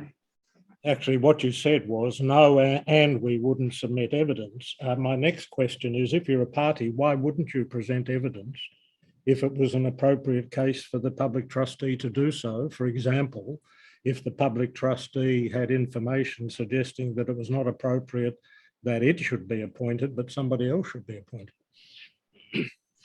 I'm not sure that, to my knowledge, I don't believe that state trustees has access to the information of new applications that go to VCAT prior to them having had a hearing and VCAT making a decision. So I don't know that we have visibility of that information. I would have thought you do, because section 26 says any party to a proceeding gets the notice, and you're a party to the proceeding under section 25C. Anyway, I don't want to have a debate about legal matters. I'm just surprised at the answer. That's all. Yes, Ms. Eastman. Can I ask you about what information is available to people before this process in VCAT starts? So bearing in mind what the chair's just said about the state trustee under the Act being a party and being involved, you've said it's not practice that you take an active role in presenting evidence, and in effect, your work starts once the order's made. That's right. Rather than making the order in the first place. Correct. For people who may be the subject of an application, knowing what an administrator may do, including the state trustees as an administrator, might be something that will be quite relevant to their capacity to participate in the VCAT proceeding, to express will and preference, because they're doing it in relation to what administration might mean. Does the state trustees provide any information for people to know what might happen at VCAT and what they need to know before this process starts. Do you provide any information of that kind? I am aware that there is a joint publication, which is a booklet which state trustees, the Office of the Public Advocate and also VCAT contribute to in terms of content, and that I believe is made available online. And I believe all three of our organisations have that available online. And in addition to that, our website includes information about what to expect. Paragraph, so this is page 30 of Mr. Vallagrinis's statement at paragraph 22.1.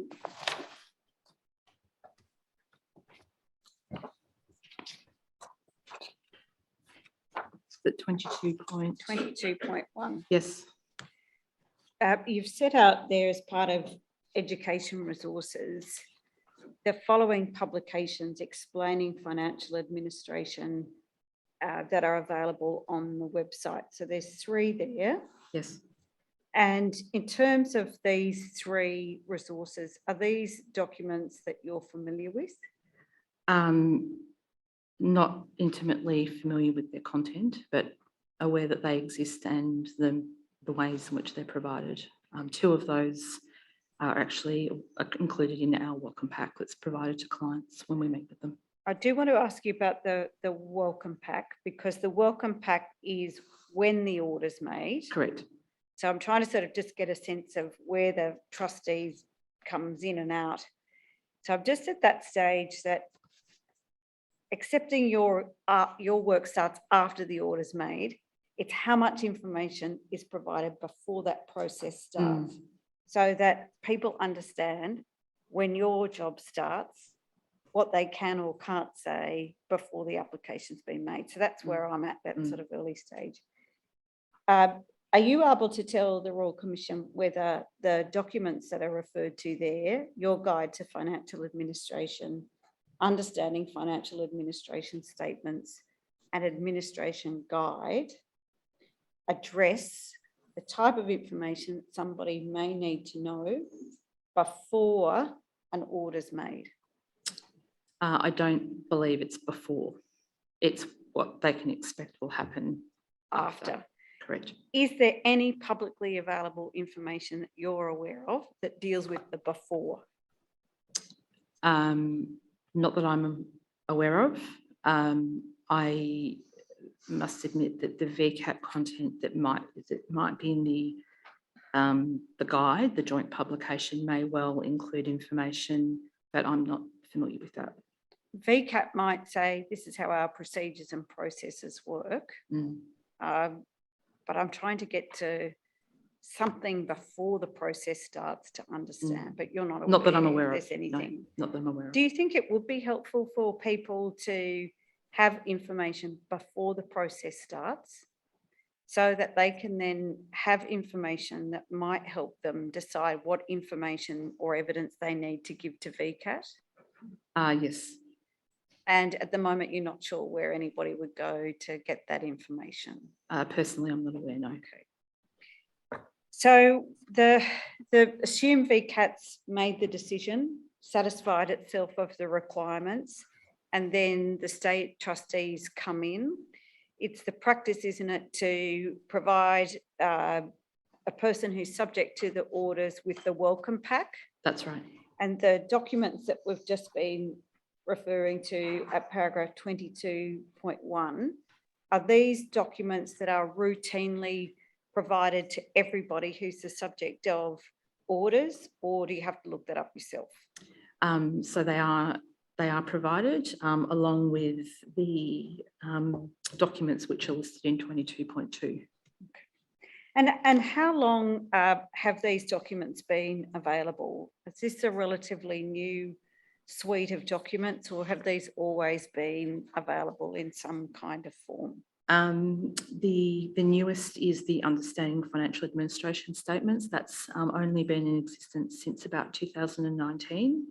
Aside from that, all of the remaining 5 documents, one of them is actually not a State Trustees document, it's the Victorian Ombudsman document, But those other documents are certainly not new and have been provided for some time. They do regularly have a review process, though, where we might update content. And are the documents provided in an easy read format? Two of them are. A and B are in easy read format. That was something that we undertook about two and a half years ago to convert those. And has the process of developing these documents been done as a model of co-design with people with disability? Do you know that? We partnered with, I can't quite recall the name of the organisation. It is in the statement here. But we did partner with an organisation to help us convert our old existing documents into easy English. And that was something that we did in late 2019. I just can't recall the name of the organisation. It is in here somewhere. Okay. Yep. And some of the information, particularly your guide to financial administration, is also available in some different languages. Is Yes, that it is. right? That's right. Paragraph 23.3. Yes. I want to now turn to the number of people in Victoria who are subject to the financial administration orders. And Chair, I need to correct what I said. Maybe it is my New South Wales bias of attributing the largest number of applications and orders to Victoria when I did my opening, but it in fact is New South Wales rather than Victoria. So with that correction, that Victoria is not the leader, I think it's the case, isn't it, that as of October this year, 20 October this year, the total number of clients who are under administration is 9,256 clients. That's correct. And there's a small number who may be interstate, but for the most part, these are people who live in Victoria. That's correct. And some people are still under the old Act, the 1986 Act. That's right. And some under the new Act. So you've set this out at paragraph 4.4 and 4.5 of the statement. Yes. So there are still 2,349 people who have administration orders made under the 1986 Act. That's correct. And then the balance, so that's almost 7,000 under the 2019 Act. Can you tell us in what circumstances the 2,349 people are still subject to orders under the 1986 Act? Do you know that? So the 2,349 clients are still under the 1986 Act because their order that was in place has not yet come up and been due for reassessment. So an order goes for 3 years, and it means that the 3-year review date hasn't yet occurred for those clients. Was the arrangement when the new Act came in that we just keep the 3-year cycle rather than bring everybody Correct. into the That's right. 2019 Act? Yes. You may not know this precise number, but how long do you think it will take before all of the 2,349 people, if administration is going to continue, would be brought within the 2019 Act? Roughly, I think between July and maybe September next year, 2023. And we asked you about the average period for which a state trustee would be appointed as an administrator. And the average period is 7.9 years, so about 8 years. That's right. So that for that most part, if they are on the 3-year review cycle, it pretty much puts them to at least administration on 2, but sometimes up to three cycles. That's right. In terms of those cycles of every 3 years, are you able to say that anything about that initial 3-year period of supporting people to build skills or to establish capacity so that those orders remain for the shortest period of time, being the 3 years that may be fixed by VCAT? Can you speak to that? So I think the from a decision-making capacity perspective, or a client's ability to be able to demonstrate that perhaps they don't need state trustees any longer. I think that's quite varied depending on the client and their circumstances. I think the new Act has brought about a real prevalence for us around enhanced communication and budget setting and making decisions along with the clients, and having their involvement a lot more than perhaps what we have done historically. And so I think with the new Act, that is going to probably become more prevalent, that clients won't be with us for as long, I would expect, which is a positive of the new Act. All right. So in terms of people who are under administration orders to the state trustees, a third, I'm roughly looking at the figures and they're set at 4.7 in the statement. About a third of people live with mental illness. A third of people live with intellectual disability. And then after that, it's almost, if we combine together dementia, Alzheimer's, and acquired brain injury or stroke, that's the balance of the third, that putting those two groups together. Is that right? That's right. And looking at the ages of people who are subject to the financial administration orders, is for Victoria, it's almost half of people under 60 and half over 60. So a little bit more, 55% of clients are under the age of 60. Is there anything about that age demographic that, with respect to the older cohort, and I asked this question yesterday, would the 45% of people over the age of 60, for the most part, be older people who are experiencing a cognitive decline as they age? So there's a link between age and disability. Yes. Is that right? Yes. Okay. We also asked you about First Nations. Yes. And you've said at paragraph 4.8 that there are 112 First Nations clients, and that represents 1% of all clients. That's right. Now, I asked a question over the past 2 days to the others. Is that 1% proportionate or disproportionate to the broader population of First Nations people, in this case in Victoria? I believe it's less than the general population. And in terms of the state trustees' work for First Nations people in Victoria, you don't have an Aboriginal liaison officer employed as part of the state trustees, is that right? No, we don't. And have you ever had an Aboriginal liaison officer? No, we haven't. Is there a policy or practice for the state trustees to engage with First Nations people who find their way through VCAT and to having administration orders applied? So we, I guess from an organisational perspective, we've got a diversity, equity and inclusion roadmap, which is a 3-year plan. And within that, we've got a goal to further build, I guess, our capabilities and organisation and our sort of intent around reconciliation and First Nations clients. So that work has begun, but certainly we have a way to go. We also asked you about the number of people who are from a CALD background, and the Royal Commission recently conducted a hearing in Victoria, and we had some evidence from the Victorian Multicultural Commission, and we heard a little about the experience of CALD people in Victoria. Does the state trustees have a working definition of who is a person from a culturally or linguistically diverse background? I'm not aware and couldn't quote that today.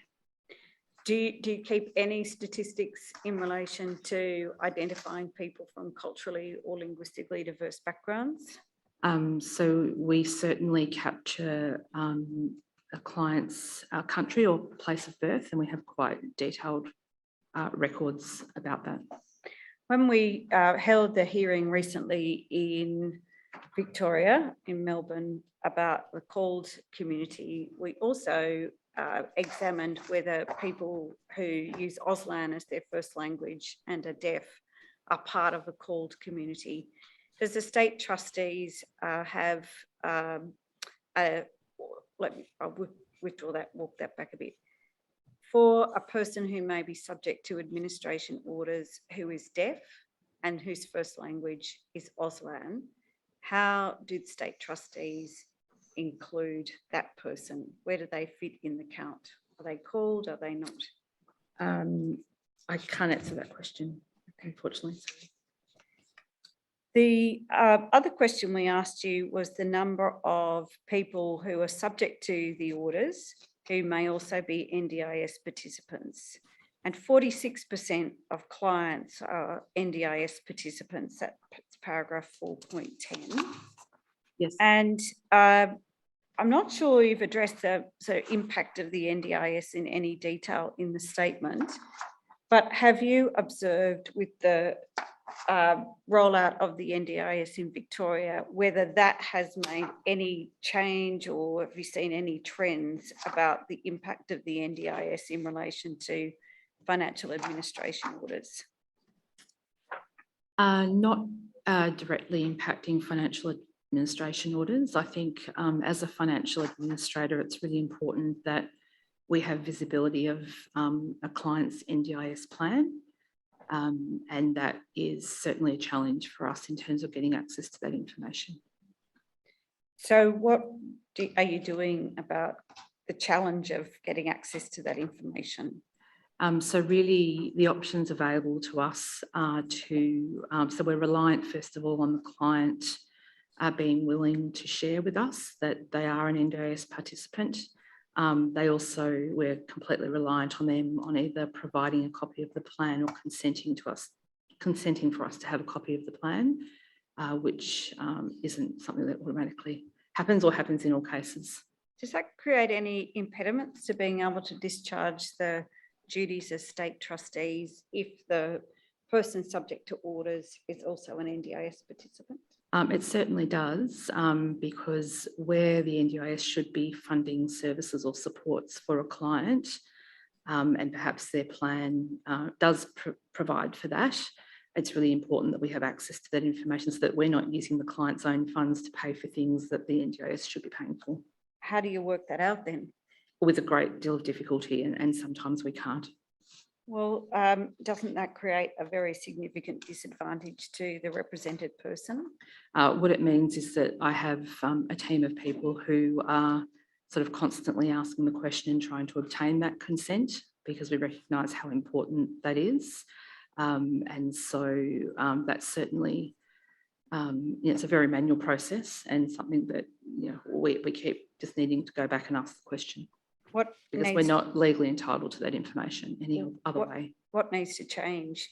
Because it sounds to me that the onus falls to the represented person, the person who's subject to the orders, the person for whom a decision's been made that they need an administrator to assist on financial affairs, and you're in the NDIS, which is all about making decisions, exercising choice and control over the supports you need.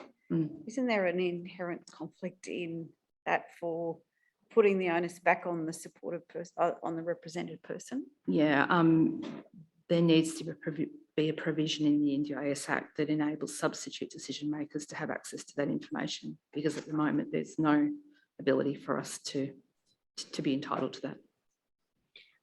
that. So you think it needs an amendment to the NDIS Act? You don't have a memorandum of understanding with the NDIA about those things? No, we don't. We also asked you about the number of orders that have been revoked or have ceased. And I think you've told us in the statement that 270 orders were revoked. That's between July 2021 and June this year. And of that, 104 cases meant the end of administration orders, but 166 different administrators were appointed. Is that right? That's right. If a different administrator is appointed, for the most part, and I'm not asking you to speak to the all 166 cases, but what would happen in those circumstances? So in those circumstances, we would receive a notice from VCAT advising that state trustees' appointment has been revoked. And then we would go through a process of finalising everything that we've sort of got underway for the client and make sure that we then provide the relevant information to the new administrator. And we obviously need then to distribute any funds that we might be holding for management by the new administrator. For the most part, if a new administrator comes in, does the new administrator do the same sort of work that state trustees does in relation to skill building and engagement of the kind that you were talking about earlier? I'm not sure I can comment. It might depend. I think alternative administrators typically will be a family member or a friend or somebody else close to the client in their support network. So I'm not really sure I can comment on what they would do or not do. Right. We've asked you about the staffing arrangements in the state trustees, and I think you've told us there are 176 full-time equivalent staff. That's paragraph 7.9.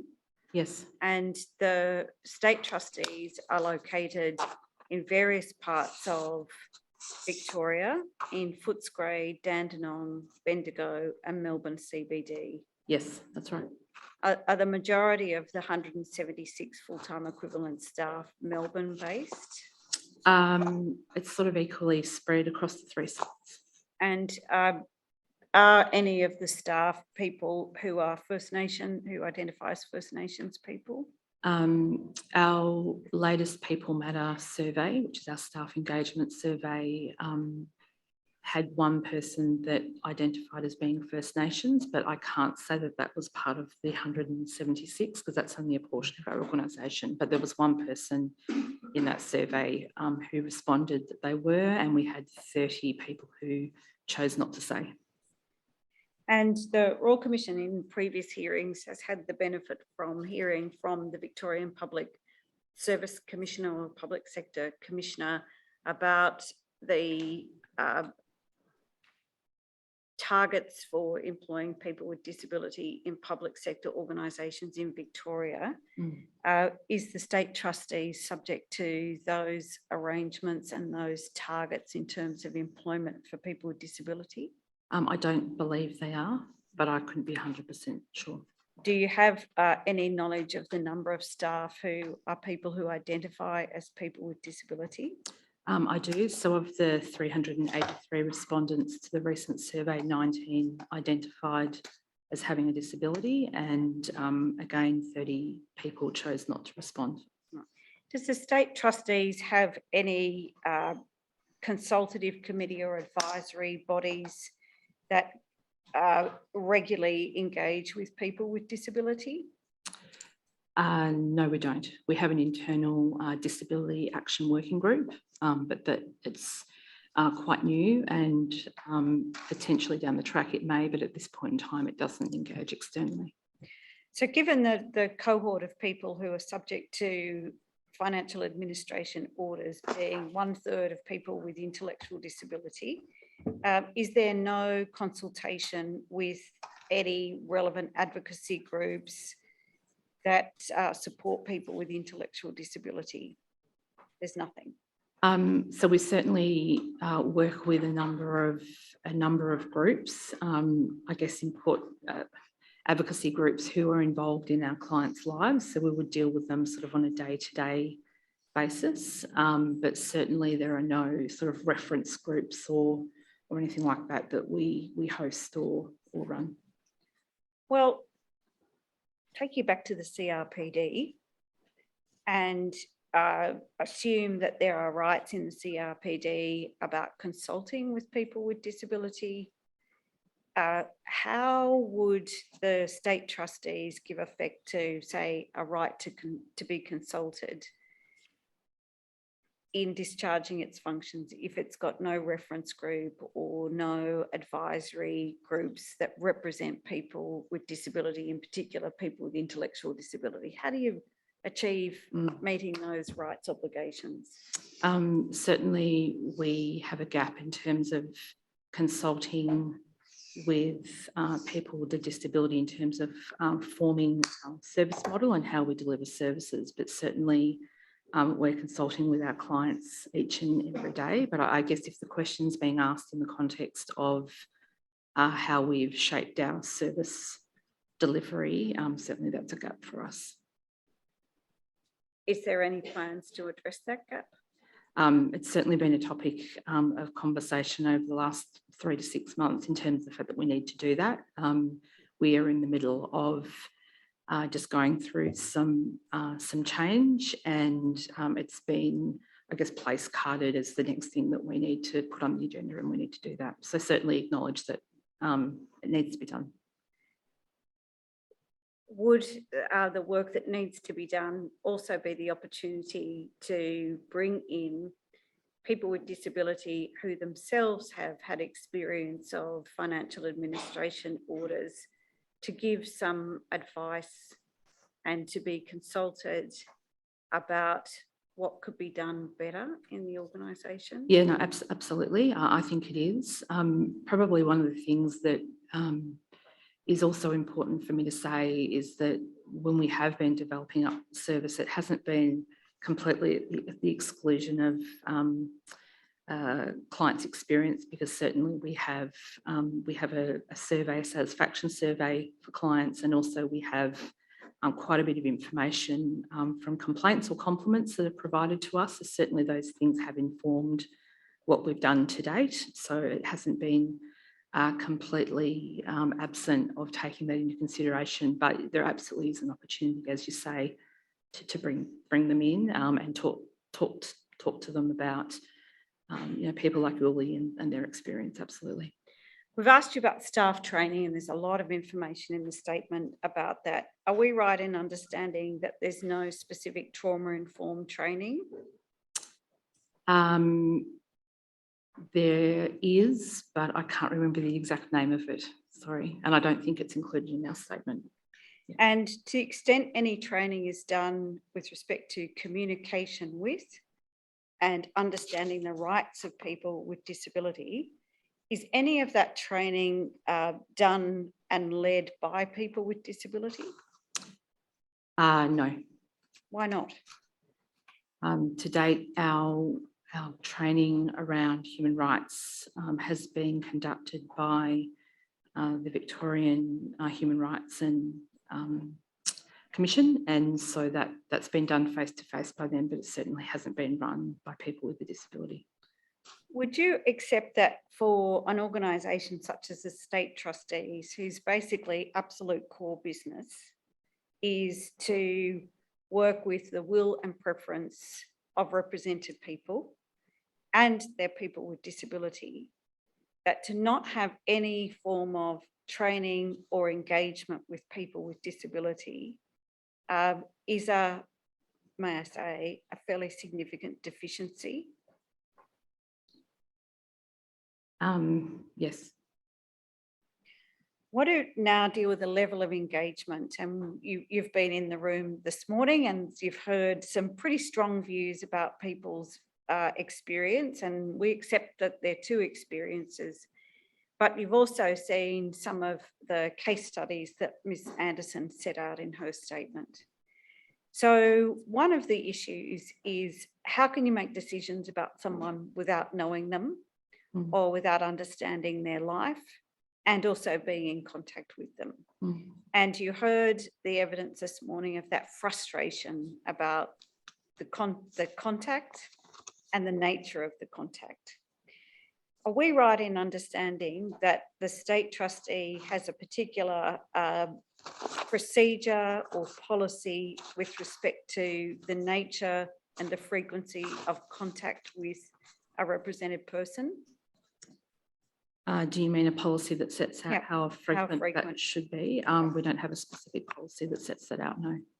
But you aim to meet within 20 business days of the orders being made, That's right. but no later than 45 days. That's right. So does that come from a policy? Where's that come from? It comes from one of our measures under our community services agreement from the Department of Families, Fairness and Housing. And the nature of that first meeting is what, a face-to-face meeting? That's right.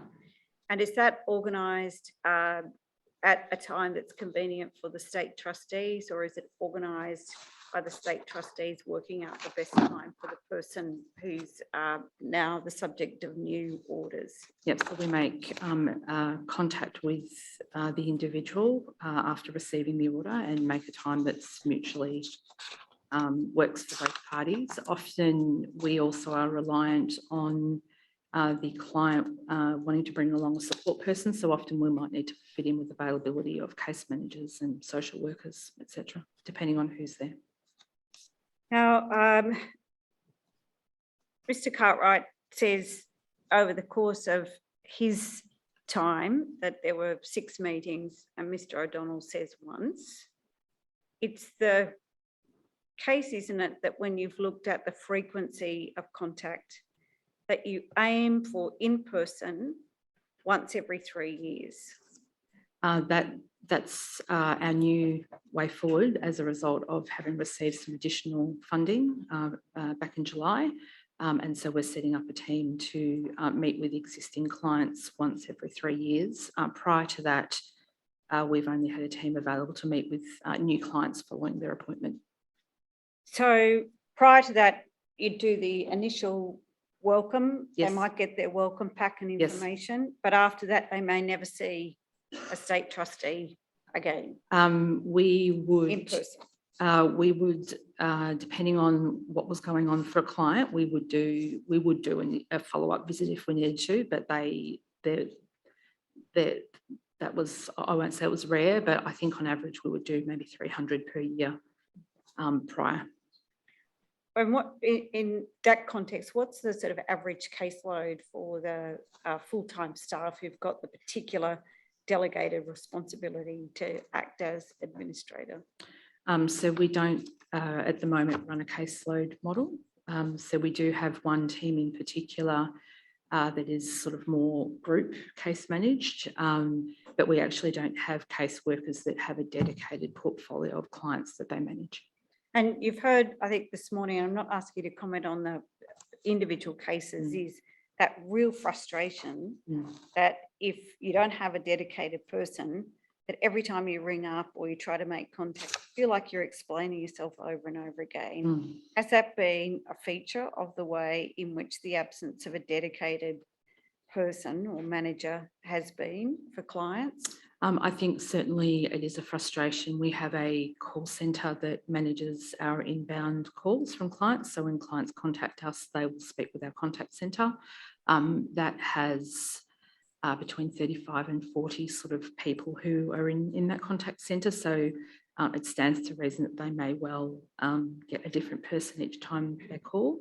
But certainly, depending on the frequency of how often we're contacted, the contact centre still get to form relationships and get to know the people because of that sort of frequency of contact. But certainly appreciate that it's a frustration. Well, they get to know them because they're speaking on the phone, but that's Yes. because the contact for the most part is initiated by the representative That's right. person, isn't it? Rather That's than it coming from the trustee. That's correct. So let's come back to the aim for in-person once every 3 years. Are we right in understanding that there may be an initial meeting within 20 or 45 days of the orders being made? And then at some point within, assume the orders are for a 3-year duration, you might have one additional meeting in that whole 3 years. That's it.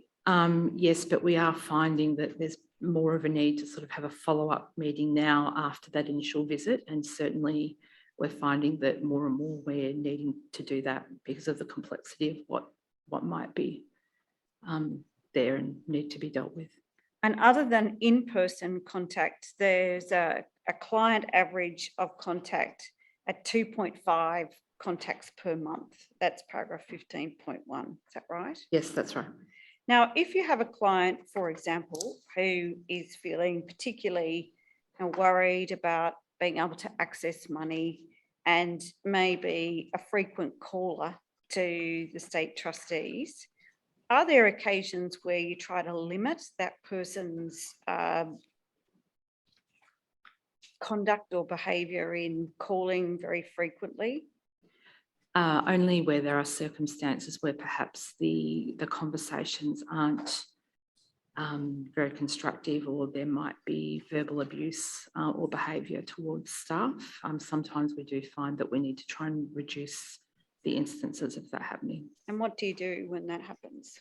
How do you manage that situation? Yeah, we talk to the client about sort of, I guess, reflecting on what's been happening and whether those conversations are actually working at all for them, but also for our people who are involved in them, and talk about the fact that, and sometimes what that means is that we'll arrange a certain day or time, or multiple days or multiple times during the week, where that I guess communication and conversation can be a little bit more structured in terms of when it happens. Is that done to suit the state trustees? It's not done to suit us. In some instances, it's around protecting our people from a health and safety perspective. So that sounds like it's from the state trustees. Okay, yeah, in that case, yes. And does the state trustee have any policies or take advice about why a person who may be subject to the orders may, through their behaviour, need to frequently call, and that behaviour really being a form of communication? Have you got advice about understanding the communication and behaviours of people with disability who the state trustees might say, this is a bit too many calls and we're finding it a bit confronting and it's very disturbing to our staff? What's being done to understand what's happening on the other side of that conversation?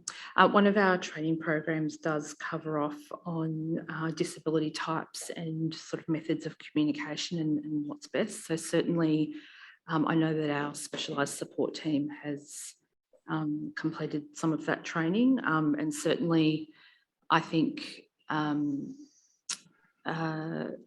clients prefer the structured communication and the call management plan because that actually works better for them depending on their illness or disability, but appreciate that perhaps that doesn't work for everybody. Does the state trustees have a policy at all as to when and how it makes reasonable adjustments with respect to the services it provides?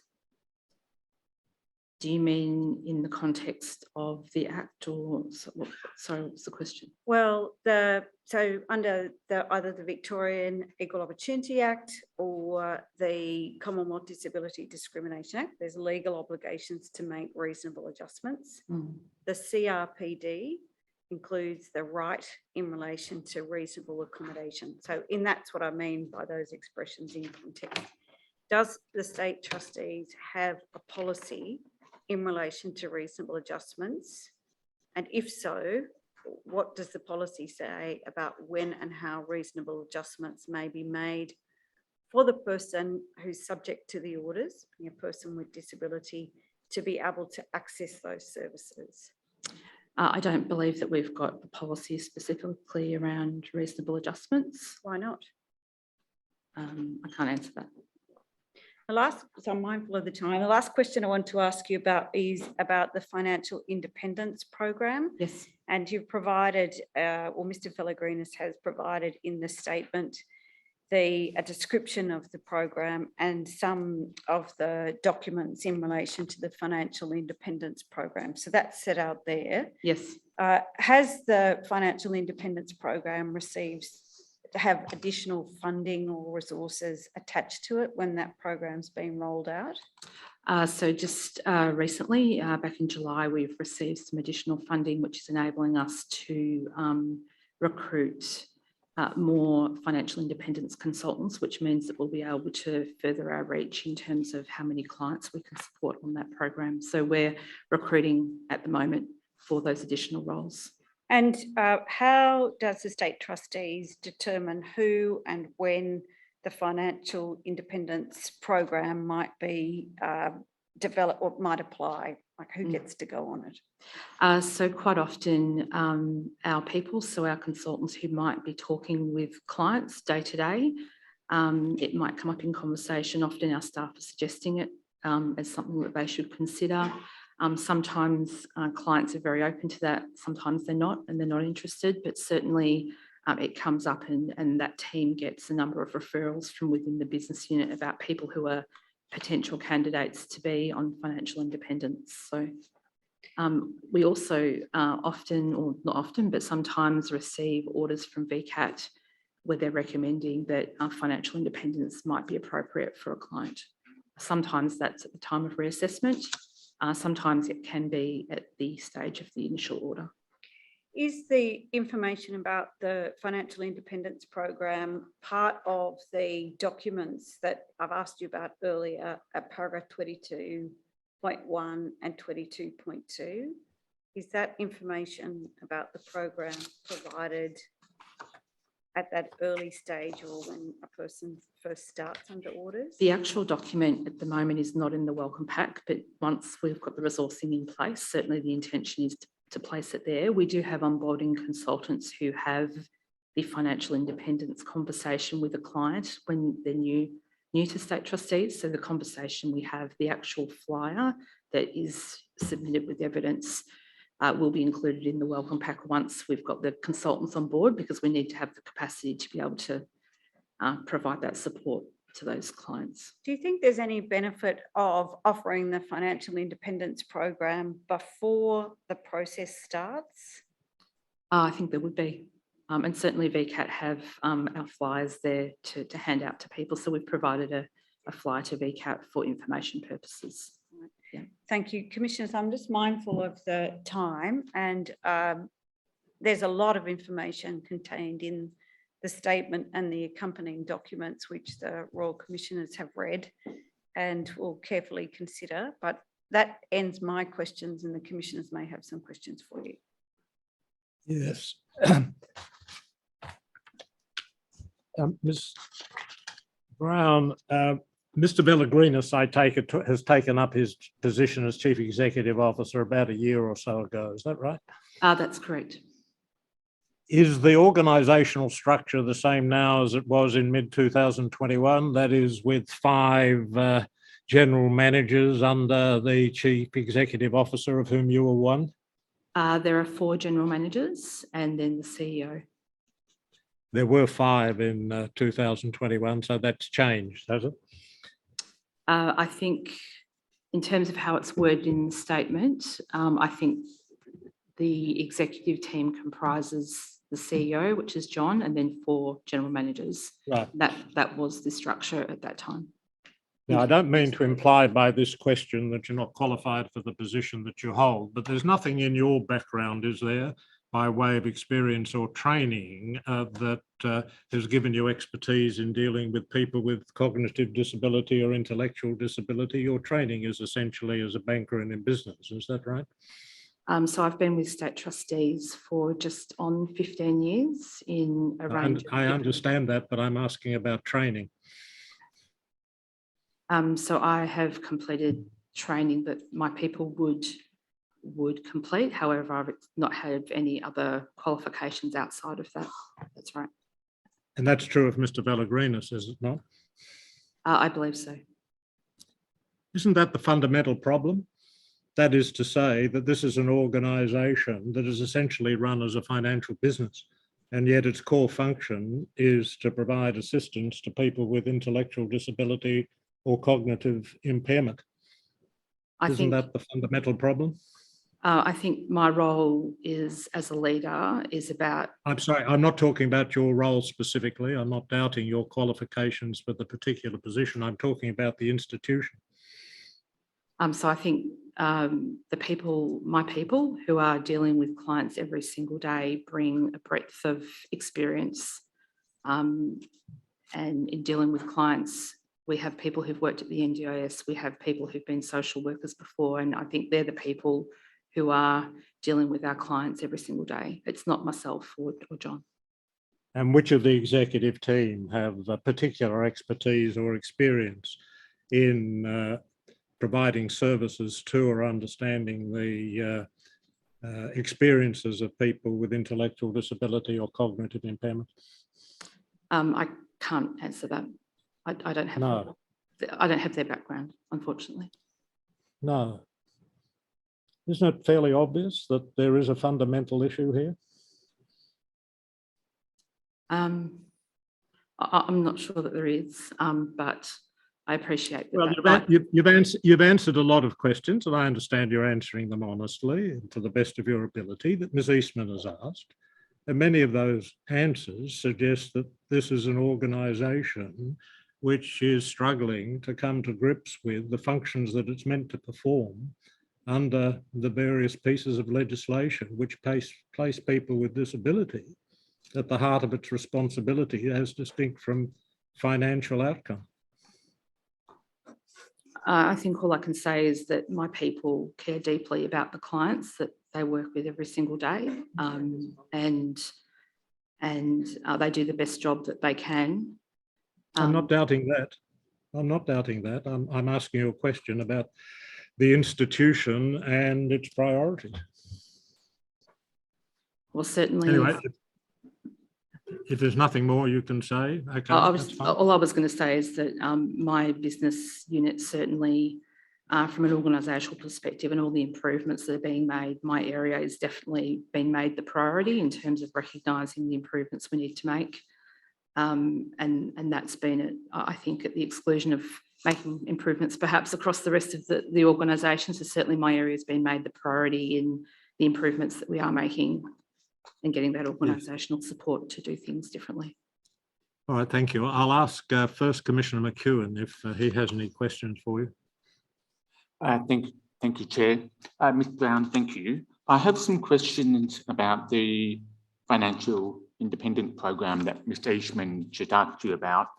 At 4.11 of the CEO's statement, it says the number of clients currently participating in the financial independent program is 201.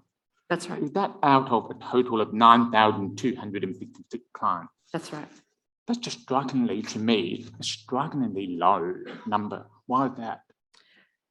So partly it's about resourcing. So we're about to, as I said earlier, we're recruiting some additional consultants with some additional funding we were provided in July.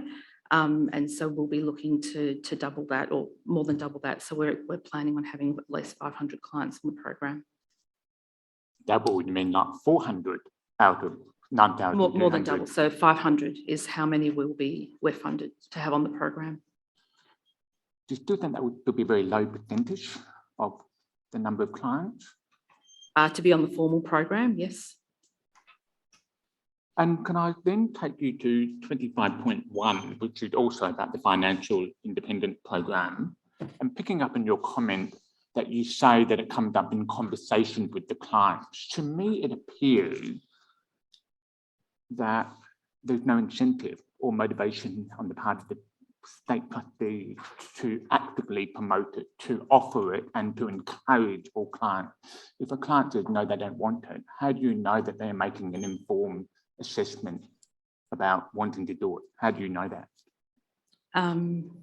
It's a good question. Certainly we talk about the benefits of the program. And when we do, we often have clients who say they aren't interested, but we also have clients who are interested. Whether they understand what they're saying they're not interested into, I'm not sure, but certainly we don't just have the conversation once and then not have it again. So that's probably all I would say. 25.1, subclause 4, it talked about the client needing to be relatively settled.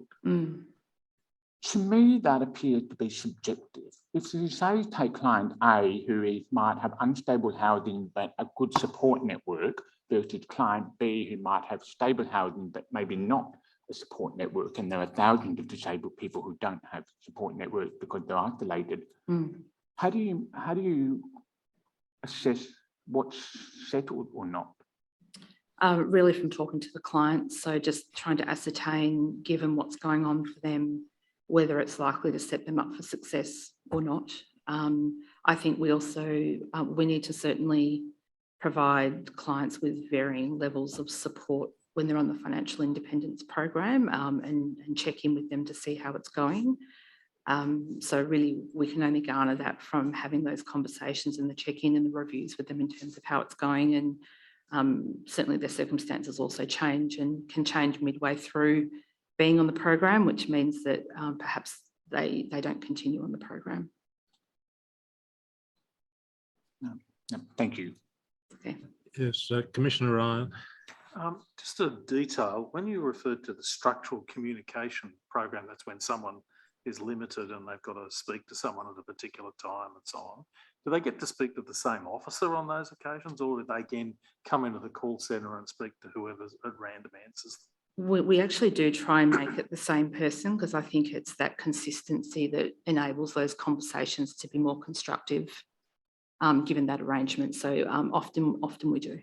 But you understand that there'd be some people with a disability that it'd be really important that they spoke to the same person each time, because that meets their particular, it's a reasonable adjustment, to use the term, for them. Yes. The other thing I wanted to ask is, I understand you heard the evidence this morning. I did. And one of the people of lived experience referred to a counsellor called who they described as awesome. And it struck me that something very different was going on there to what is your ordinary course of business. So was officer of the public trustee or someone else? Works in our specialised support team. And so he's been with our organisation for since around about October 2020. So how many people would get access to someone like who seems to be one of the few officers you've got that is really speaking in a way to people with disability that they really understand? So at the moment, there are 400 clients supported by that team.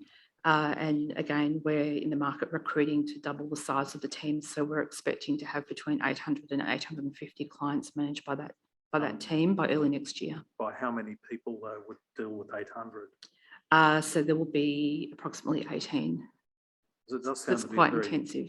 It sounds to be very intensive. It is absolutely intensive. Do you think that 18 people would be able to deal with 800 clients? So the team to date has been managing 400 clients with 9 people. So that's been the status quo since October 2020. So we're yet to double the team. It's planned for the next 3 months. So we'll need to review that and see how it's going. You referred earlier in questioning from Ms. Eastman that you were talking about the relationship between yourselves and the NDIS. And you might recall you said it's difficult to know whether a person has an NDIS plan or not. If you discover that someone has an NDIS plan, what are you able to do with about that, given that that is a process with which you can't really impact? So what we need to do is speak with the client firstly to confirm that they do or they don't. And sometimes they are willing to share that with us and sometimes they're not. Let's say they do. What do you do with that? So we ask them for a copy of the plan. And how does that help? It helps so that we can understand what the NDIS should be funding, so that we can make sure that we're protecting the client's money and they're not spending it on things that that agency should be paying for and not the client. So if you discover the agency isn't paying for something, then what happens? So we would approach them and get them to pay for it. And then the final. I'm sorry, I think we might pause there because we're running out of time for Ms. Eastman and the next witness, I think. So thank you. Ms. Eastman, do we take a break or do you go straight into the next witness? I think everybody here in the hearing room would probably appreciate a break for 5 minutes or so. It's been a bit of time and I can see people in the room might appreciate a 5 or so minute break. Right. All right, we'll take a break. We'll take a break. It's now 3:45 Sydney time till 3:50 or so. and you let us know when you're ready to resume. Thank you. Can I just do the tenders first before? Yes, we yes, do that, adjourn? please. Yes. And thank Ms Brown for coming and stepping in for Mr Villagrenas as well. So, Yes, thank you. Thank you, Ms Brown, for your evidence. You must have drawn the short straw instead of Mr Villagrenas. so there are, No doubt you'll wish him a happy holiday when he I comes will, back. I will. Yeah. All right. so Chair, there's the statement of Mr Villagrenas and then a number of attachments, and there's also Ms Brown's additional statements in relation to responding to some matters concerning Mr Cartwright and Mr O'Donnell. So could you mark the collection of documents exhibit 30.081 Yes. through to 30.098? Yes. And there's one document which I might tender now. There's a response to request for information from the Victorian Civil and Administrative Tribunal dated the 11th of November. And if you could receive that document into evidence and mark it exhibit 30.113. That's a document dated the 11th, not the 3rd of November? My note says the 11th of November from VCAT. Right. The document behind tab 6 that I have is the date of the 3rd, but I'll take it as the document you're... Should be tab 30 in the bundle. Tab 30. All right. Well, I must be looking at something else. All right. The document dated the 11th of November from VCAT will be admitted into evidence, and I think you gave it as 30.099. Is that right? 3113.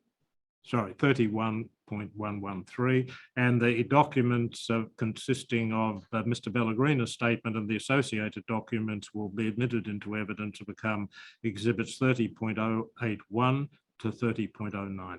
Thank you. We'll take the 5-minute adjournment. Thank you very much. The Royal Commission is adjourned.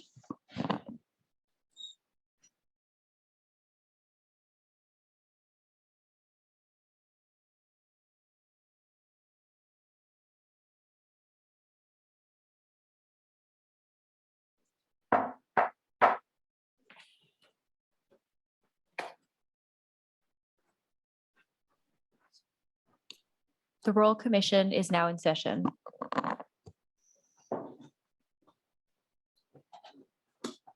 Ms. Eastman.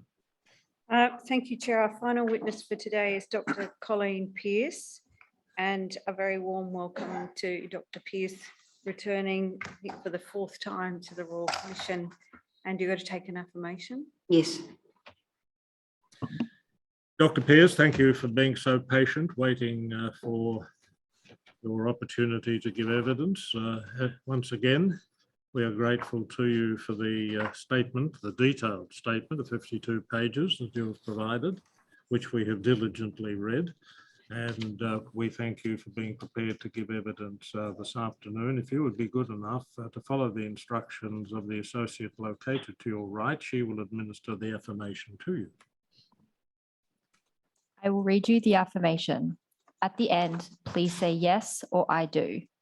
Do solemnly and sincerely declare and affirm that the evidence which you shall give will be the truth, the whole truth, and nothing but the truth? I do. Thank you, Dr. Pearce, and Ms. Eastman will now ask you some questions. Thank you, Dr. Pearce. So I can confirm your name is Colleen Pearce and you are the Public Advocate of Victoria. That's correct. And you've prepared a statement for this public hearing dated the 5th of November 2022. I did. Are there any changes or amendments to this statement? No. I know its content's true and correct. Yes. And in addition to this statement, I note that you provided previous statements to the Royal Commission with respect to your involvement in earlier public hearings. All right, in the time that we've got, I'm going to take a slightly different approach in relation to your evidence with your permission. You have been present during the course of the past 3 days of hearing, And the Royal Commission has heard previously about your functions, powers and responsibilities. And I hope I can do the following things. First of all, I'd like to ask you about some of the statistics that you've included so that those following the hearing can have a sense of the number of people for whom the public advocate acts as guardian in Victoria, and some of the data in relation to your office that I've asked other questions. But then I really want to come to identifying what has been the impact of the changes to the law in Victoria and the reflections that you have done and your office has done in terms of the 2019 Act and the impact that it's had. And in that context, to ask you about the NDIS future and what more can be done, and picking up on some of the themes raised today about the opportunity to speak out. So can we take that as an agreed approach? Yes. In terms of the number of people who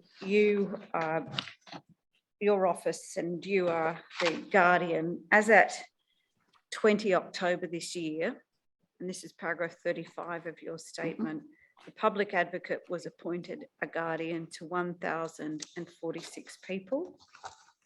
And there are 10 people who are still under appointments made pursuant to the previous Act, the 1986 Act. Is that right? Yes. And in terms of the number of people in Victoria who are under guardianship of the public advocate, we asked you about the different cohorts by reference to the nature of somebody's disability.